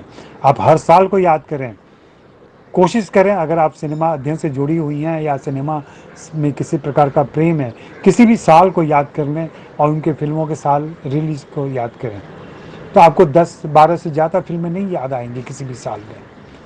तो ये सारी चीज़ें चलती रहेंगी, ये अपने आप निखरती रहेंगी, अपना आकार लेती रहेंगी, क्लासिक बनती रहेंगी। आज जो पॉपुलर है, और कई बार फिल्मों के बारे में रवैया बदल जाता है, फिल्मों का दृष्टिकोण बदल जाता है। प्यासा फिल्म जब रिलीज हुई थी, प्यासा किसी ने नहीं देखी थी। आज प्यासा की तारीफ होती है, उसे क्लासिक का दर्जा मिला हुआ है। उसको किसी क्रिटिक ने इंटरप्रेट किया, जहाँ से उसकी चर्चा हुई। तो इस ढंग की चीज़ें चलती रहती हैं। दोस्तों, आप सभी के प्यार और आदर से सब इतना अभिभूत हूँ कि मेरा तो दिल कर रहा है कि चला जाए वो हरियाणा घूमने के लिए, हरियाणा में ही कुछ समय बिताया जाए। और मेरी एक ख्वाहिश है कि जैसे ही ये कोरोना समाप्त हो और लोगों का आना जाना सुविधाजनक हो जाए, तो मैं हरियाणा आऊँ, आप सभी दोस्तों से मिलूँ, आप सभी के साथ रुकूँ, ठहरूँ, देखूँ और महीना 1.5 महीना बिताऊँ वहाँ पे, और वहाँ के सिनेमा को भी समझूं और आपका सहयोगी बनूं, भागीदार बनूं। और मेरी यह तमन्ना ज़रूर पूरी होगी आप सभी मित्रों की मदद से, और मैं आना चाहता हूं, मैं देखना चाहता हूं। हाँ राजू भाई, बाकी सब बात ठीक है, लेकिन जो चवन्नी छाप नहीं है, ये अजय ब्रह्मात्मिक जी का ब्लॉग है जिसका नाम है चवन्नी कैप, छाप नहीं। तो उसका एक अलग मीनिंग है और अलग उन्होंने जो ब्लॉग चलाया है और वो करते हैं। आप प्लीज़ उसमें जा कर के देखिए ज़रा, बहुत ही अच्छी बातें बोलते हैं। सॉरी भाई, उसका तो मुझे ज्ञान नहीं था, लेकिन गीता जी ने बहुत ही क्लियर शब्दों में चवन्नी छाप दर्शक बोला है। गीता जी की बात मैंने सुनी थी। और दोस्तों, 6 बजे तक मैं छुट्टी लूँगा आपसे, और अब आखिरी कुछ मिनट बचे हुए हैं, तो और कुछ सवाल हो तो पूछना है, या बाद में भी सवाल पूछेंगे तो मैं आके कभी जवाब दे दूँगा यहाँ पर। और फिर से मैं याद दिला दूँ, और वैसे यशपाल ने बार बार याद दिलाया आपको कि सिनेमा हॉल मेरा अपना यूट्यूब चैनल है जहाँ मैं फ़िल्मों की बातें करता हूँ। आज मुझे कुमकुम पर वहाँ एक बात रखनी थी, लेकिन आपसे मैं इतना जुड़ गया और इस तरीके से बातें चलती रहीं कि कुमकुम को मैं याद नहीं कर सका। कुमकुम का हाल ही में देहांत हुआ है, और उन्होंने ढेर सारी फिल्में की। धर्मेंद्र की पहली हीरोइन थी वो, और कुछ भोजपुरी फिल्में भी उन्होंने की थी, हिंदी फिल्में भी की थी। उनके ऊपर फिल्माए गए आर पार के गाने और सब याद होंगे आपको। आर पार में वो गुरुदत्त की हीरोइन भी थी और बाद में गुरुदत्त से उनकी शादी भी हुई थी। तो ये सारे किस्से थे, मुझे बताने थे। अब मैं जैसे ही आपसे छुट्टी मिलेगी और या मैं छुट्टी लूँगा यहाँ से, आपसे बातचीत ख़त्म होगी, तो फिर मैं वहाँ जाऊँगा और कुमकुम के बारे में थोड़ी बातें करूँगा। एक दोस्त को मैंने कहा है, चूँकि मैं आपके साथ व्यस्त रहा, तो एक दोस्त को मैंने कहा है कि वो एक वीडियो बना के मुझे भेज दें, शायद उन्होंने भेज दिया है, तो अब मुझे उसे लोड करना है, वहाँ आऊँगा मैं। तो फिर से आग्रह है कि सिनेमा हॉल आप ज़रूर देखें, सब्सक्राइब करें। सुबह की अपील के बाद कुछ दोस्तों ने उसको ज्वाइन किया है, ऐसा मुझे साफ दिखा, क्योंकि संख्या बढ़ी है सब्सक्रिप्शन की, और बढ़े। और लगातार देखें भी, आप देखें, फीडबैक दें, चीज़ें ना पसंद आएँ तो उसकी आलोचना करें, पसंद आए तो उसकी तारीफ़ करें, शेयर करें, और उस पर बातें करें, क्योंकि हम लोग बढ़ रहे हैं। जैसे आप, जैसे हम, जैसे ऐसे तमाम लोग अपने हिसाब से, हमारे पास कोई कॉरपोरेट नहीं है, हमारे पास कोई पीछे से ताकत नहीं लगी हुई है, न किसी का पैसा इन्वेस्ट हुआ है, हम खुद अपने दम पर आगे बढ़ रहे हैं। इसमें परस्पर सहयोग की ज़रूरत है। तो सिनेमा हॉल यूट्यूब चैनल का नाम है, CINEMAHAUL सिनेमा हॉल। उसका लिंक मैं फिर से डाल दूंगा या यशपाल डाल देंगे। नमस्कार अजय जी, मैं रामपाल बलारा। सुबह से सुन रहा हूँ सर आपको, बहुत ही मज़ा आ रहा है। और प्रश्न करने का मन इसलिए नहीं कर रहा कि सारे प्रश्नों के उत्तर आप खुद ही दे रहे हो। जो मन में बातें आ रही हैं उनके जवाब आपकी हर क्लिपिंग के अंदर किसी न किसी रूप में आ रहे हैं। आपने ऑफ बीट सिनेमा और कमर्शियल सिनेमा के बारे में बताया, बिल्कुल सही कहा है। इस बारे में एक बार बासु भट्टाचार्य जी ने भी कहा था कि कमर्शियल सिनेमा और आर्ट सिनेमा में कैसे डिफ्रेंशिएट करोगे। तो उन्होंने स्पष्ट शब्दों में कहा, कमर्शियल सिनेमा वो है जो आपके होटल का कमरा है, वो कमर्शियल सिनेमा है। और जो आप घर का एक कमरा है, घर का जो आंगन है, वो जो दिखाते हैं वो आर्ट सिनेमा है। उसमें कोई मतलब बनावट नहीं होती, जो है वैसा ही है, उसमें लोकल दिखाई देगा। और कमर्शियल सिनेमा के अंदर बड़ी सजावट दिखाई देगी, वो वास्तविकता से काफ़ी दूर होता है। तो बिल्कुल सही कहा आपने कि ऑफ बीट सिनेमा का भी बड़ा योगदान रहा है। NFDC ने जो भी फिल्में बनाई वो सारी लगभग ऑफ बीट सिनेमा थी, और वो आज भी चर्चा में है। और बहुत ही अच्छा लग रहा है सर आपसे बात करके, और आपकी चर्चा सुनकर थकान नहीं हो रही। सुबह से आप लगे हुए हैं। बहुत बहुत धन्यवाद सर आपका, थैंक यू। यशपाल और आप सभी को मेरा धन्यवाद। आपकी वजह से मैं इस तरीके से इंटरेक्ट कर सका, काफ़ी नए लोगों से मिला मैं बातचीत के ज़रिए ही, उनके सवालों के ज़रिए उन लोगों से भी परिचय हुआ, बाद में भी संपर्क बना रहेगा। और हरियाणा तो आता जाता ही रहता हूँ मैं, कभी डांगी साहब के साथ, कभी यशपाल के साथ, या कभी ऐसे भी आ जाता हूँ मैं। रोहतक में मेरे पुराने सीनियर मित्र रहते हैं, पति पत्नी मनमोहन और शुभा, वो लोग कवि हैं और पहले रोहतक में हिंदी पढ़ाते थे, अब रिटायर कर गए हैं तो वहीं रहते हैं। तो वे दोनों मेरे आदरणीय हैं और मैं उनसे भी मिलने जाता हूँ, उनके साथ रुकता हूँ कई बार। तो फिर आना जाना रहेगा और मुलाकातें भी होंगी बहुत सारे लोगों से। और लक्ष्मी दादा वाली जब फिल्म आएगी तो मैं ज़रूर वहाँ, जब प्रीमियर होगा तो उसमें शामिल होना चाहूँगा, देखें वो कैसे संयोग बनता है। आपसे तब भी मुलाकात होगी। और अगर फिल्म फेस्टिवल जारी रहा डांगी साहब का तो वहाँ भी आना होगा, वहाँ भी मुलाकात होगी। और भी बहाने हम ढूंढ लेंगे, और भी तरीके खोज लेंगे मिलने मिलाने के। और बाकी मैं फेसबुक पर हूँ, मैं ट्विटर पे हूँ, मैं मेल में भी हूँ। आप जहाँ भी चाहें और मुझसे संपर्क कर सकते हैं और अपनी जिज्ञासाएं रख सकते हैं, मेरी जानकारी बढ़ा सकते हैं और हम लोग इंटरेक्ट कर सकते हैं, कुछ बातें कर सकते हैं। हरियाणवी सिनेमा पर बातें कर सकते हैं, बाकी हिंदी सिनेमा पर बातें कर सकते हैं, और अन्य विषयों पर भी हम बहस कर सकते हैं और बाकी चीज़ें चल सकती हैं। जी बहुत जल्दी बनाते हैं प्रोग्राम, बस हालात ठीक हो जाएं। और आप तो अब हाइफा फैमिली का हिस्सा भी हैं, आप बिल्कुल बनाएंगे एक प्रोग्राम जहां पर हम काफ़ी समय बिताएंगे हरियाणा में। जी ठीक है Ajay ji, thank you so much. आप अब कैरी ऑन कीजिए, हम लोग बस इसको जल्दी ही समाप्त कर देंगे, जितना बात हो सकती है तो ठीक है। बट शुक्रिया, बहुत बहुत शुक्रिया आपका। आपने आज बहुत ही बहुमूल्य समय भी दिया और बहुत बहुमूल्य बातें भी की जो हम सब लोगों को सुननी चाहिए। Thank you so much. बहुत बहुत शुक्रिया आपका अजय जी। आज की इस पूरी परिचर्चा में और आपकी जर्नी, आपकी सब बातें, आपके जितने भी आपने उत्तर दिए हैं किसी के भी प्रश्नों के, उन सभी को सुना और बहुत रोचक लगा, बेहतरीन लगा, लाजवाब लगा, क्योंकि बहुत चीज़ों के बारे में एक सही तौर पर जानकारी मिली है। बहुत इन्फॉर्मेटिव था सेशन आज का, बहुत ही इंटरेस्टिंग था।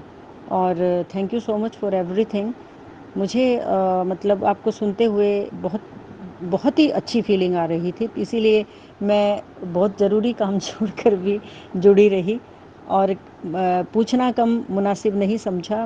मुझे लगा कि आपको सुनते रहना, निरंतर सुनते रहना, एक बहाव में रहकर, वो ज़्यादा बेहतर होगा। तो बहुत ज्ञानवर्धन हुआ है आपकी बातों से सिनेमा जगत के प्रति। और आपने जो चैनल का लिंक दिया है, हम उसमें और भी लोगों से दरख्वास्त करेंगे कि वो जुड़ें, सब्सक्राइब करें, क्योंकि मुझे पता है कि आप जिस तरह से बात कर रहे हैं उस चैनल पर बहुत ही सुखद अनुभव होंगे, सुनने के बाद बहुत रोचक जानकारियाँ भी मिलेंगी। और जिस बेबाकी और ईमानदारी से, निष्पक्षता से आप बात कर रहे हैं वो काबिल तारीफ़ है। और आगे और भी हम आपसे कुछ सुझाव देंगे, लेंगे, कुछ बातें पूछेंगे आने वाले समय में। और ये जो लेखक वाली बात मुझे बहुत पसंद आई, इसकी मैं बहुत पहले से बात करती रहती हूँ कि किसी गाने का लेखक, उसकी जानकारी, उसके बारे में लोगों का जानना बहुत ज़रूरी होता है, क्योंकि वो किसी भी कृति का किसी क्रिएशन का बहुत इम्पोर्टेंट पार्ट होता है, उसके बगैर कुछ नहीं है। जिस तरह से सिनेमा में भी कहानी और उसके बाद जो स्क्रीन प्ले होता है वो बहुत ज़रूरी है, लोग उसके बारे में जाने कि किसने लिखा है। जो सिनेमा का जो पर्दा है उसके पीछे की जो कहानियाँ हैं, जो बातें हैं, जो जानकारियाँ हैं, वो बहुत अहम होती हैं और उनके बगैर सिनेमा नहीं होता। तो आम जो दर्शक हैं, जो ऑडियंस है हमारी, वो अनभिज्ञ रहती है इन बातों से कि किसने कहानी लिखी, किसने स्क्रीन प्ले किया, साउंड डिज़ाइन किसने किया, एडिटिंग किसने की, और वो कितनी इम्पॉर्टेंट चीज़ें हैं सिनेमा के लिए। तो ये जो सिनेमा के बारे में जानकारी रखते हैं वो तो जानते हैं, बाकी लोगों को नहीं पता होता। तो कुछ ऐसा होना चाहिए कि उनके बारे में लोगों को, जो आम लोग हैं, उन्हें भी जानकारी मिले। और थोड़ा सा मैं बीच में नहीं बोली, मैं ये कहना चाहूँगी कि कृपया थोड़ा चिंतन कीजिए इस बारे में कि आजकल जो गाने बन रहे हैं उनमें जो बेहूदगी है, और जो वेब सीरीज़ बन रही हैं उनके अंदर जो गाली गलौज, मतलब उस चीज़ को आपने इतना बड़ा बना दिया, इतनी गंदगी को एक इतना इम्पॉर्टेंट हिस्सा बना दिया किसी चीज़ का, कि लोगों को ये लगने लगा कि वेब सीरीज़ में तो गाली देना कोई ख़ास बात नहीं है। It's not realism, I think realistic चीज़ें दिखा रहे हैं आप, रियल सिनेमा दिखा रहे हैं, तो उसका ये मतलब नहीं है कि आप जो है एक चीज़ के पीछे तो रियलिज्म इतना बढ़ा चढ़ा के दिखा रहे हो कि गाली कोई देता है खास वर्ग तो वो गाली देता है, ठीक है, तो आप गालियों के आधार पर ही वेब सीरीज़ बनाएंगे क्या? और भी तो बहुत सारी रियलिस्टिक चीज़ें हैं, उन्हें भी दिखाओ ना फिर, जो बहुत ही ग्रेसफुल हैं, शानदार हैं।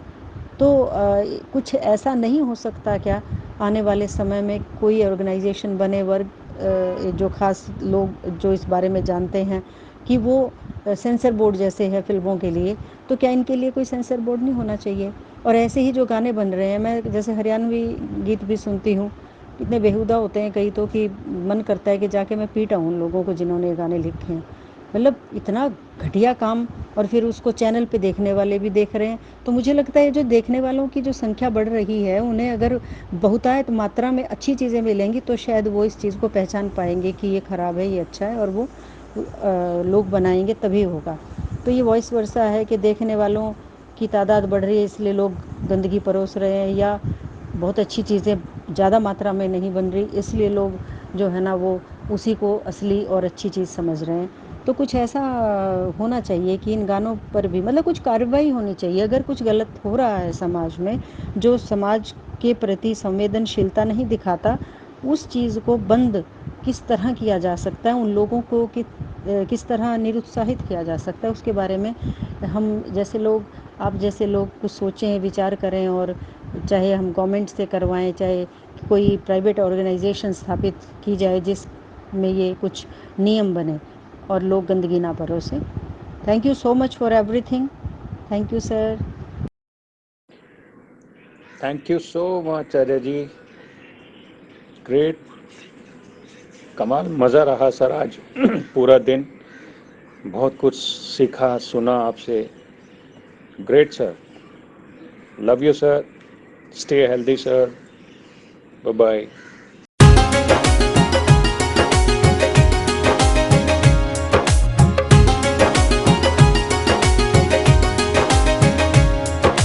हरियाणा के मोतियों की माला हाइफा, कलाकारों के लिए है नया उजाला हाइफा, फनकारों के लिए है नया उजाला हाइफा, हाइफा, हाइफा, हाइफा, हाइफा।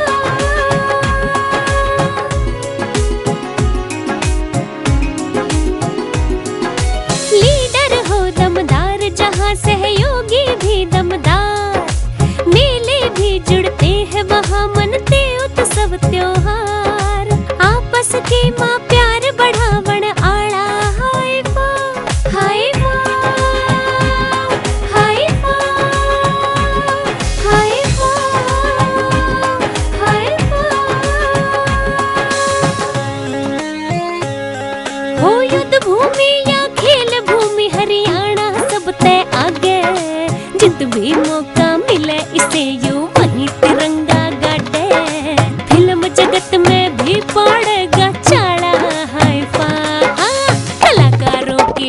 लिए है नया उजाला हाय वाह, हाँ, फनकारों के लिए है नया उजाला हाय वाह, हाय वाह, हाय वाह।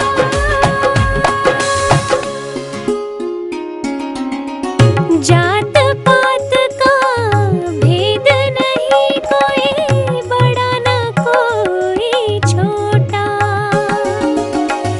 उसकी जगह नहीं कोई जो बेपैंदी का लोटा, गुणी जनों का मान बढ़ावण आड़ा हाय वाह, हरियाणे की शान बढ़ावण आड़ा हाय वाह, हाय वाह, हाय वाह, हाय वाह, हाय वाह।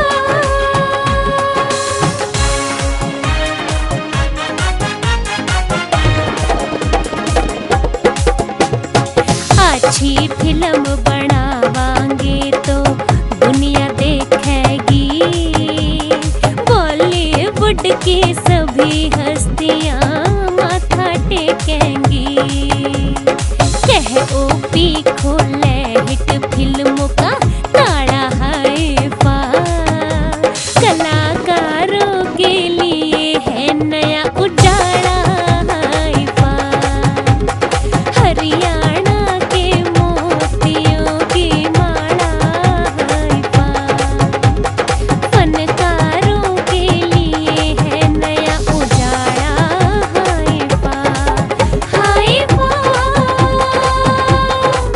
हाय वाह, हाय वाह, हाय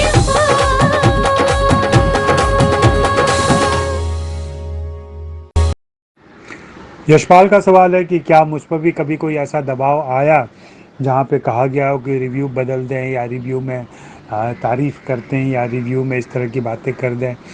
तो सच्चाई तो यही है यशपाल कि बहुत बार ऐसे दबाव आते हैं, प्रलोभन आते हैं। दबाव तो एक जगह है, प्रलोभन आते हैं।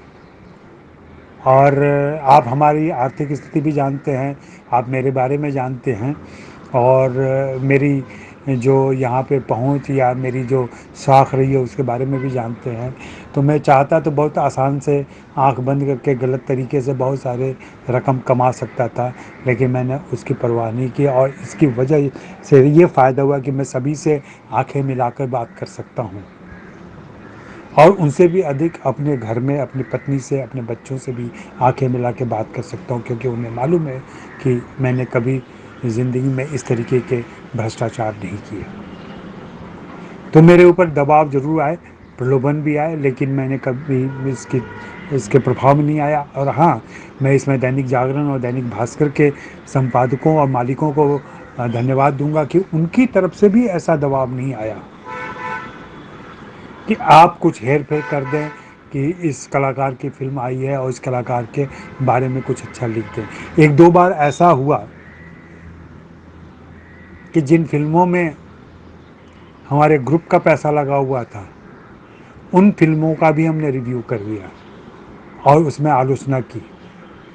बाद में जो संबंधित बॉस अधिकारी लोग हो सकते हैं, उनके फ़ोन आए कि ऐसा क्यों किया आपने, इसको तो थोड़ा नज़रअंदाज कर सकते थे। पर फ़ोन आया, वो भी छपने के बाद आया, जबकि उनका पूरा हक है, वो चाहते तो वो पूरा रिव्यू ही उड़ा सकते थे, नहीं छाप सकते थे, लेकिन उन्होंने कभी ऐसा नहीं किया। तो ये मैं उनको भी धन्यवाद दूंगा। और फिर कहीं न कहीं वो आपकी ईमानदारी ही थी जो ये सारी चीज़ें आप कर पाए, करते रहे। मुझे तो याद है, एक बड़े निर्माता हैं, बहुत ही अमीर निर्माता भी हैं, उनका फ़ोन आया, उनकी फिल्म आ रही थी, उनका फ़ोन आया कि भाई फिर रिव्यू के अंदर चाहे जो मर्जी हो लिखो, जितनी आलोचना करनी है, जितनी बुराई करनी है कर दो, लेकिन स्टार 3 से ऊपर दे देना। मैंने पूछा ऐसा कैसे, और इससे क्या लाभ होगा आपको?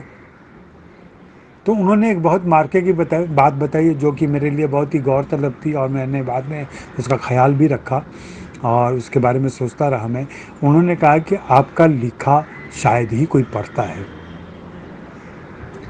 और जनरली रिव्यू अब कम पढ़ा जाने लगा है, बहुत ही कंसर्न जिसका है, जो लोग उत्सुक होते हैं वही पढ़ते हैं। ज़्यादातर लोग सिर्फ स्टार देख करके आगे निकल जाते हैं। तो इसलिए आप स्टार दे दो, अंदर में चाहे जो भी हो लिखो। उनकी बात मैंने नहीं मानी, मुझे जो करना था वो मैंने किया। मैंने फिल्म की आलोचना भी की और स्टार भी कम दिए। तो ये तो होता रहता है और ये पेशे के साथ जुड़ी चीज़ें हैं। ऐसी चुनौतियाँ आती रहती हैं और वो चलता रहता है, कोई दिक्कत नहीं है उसमें।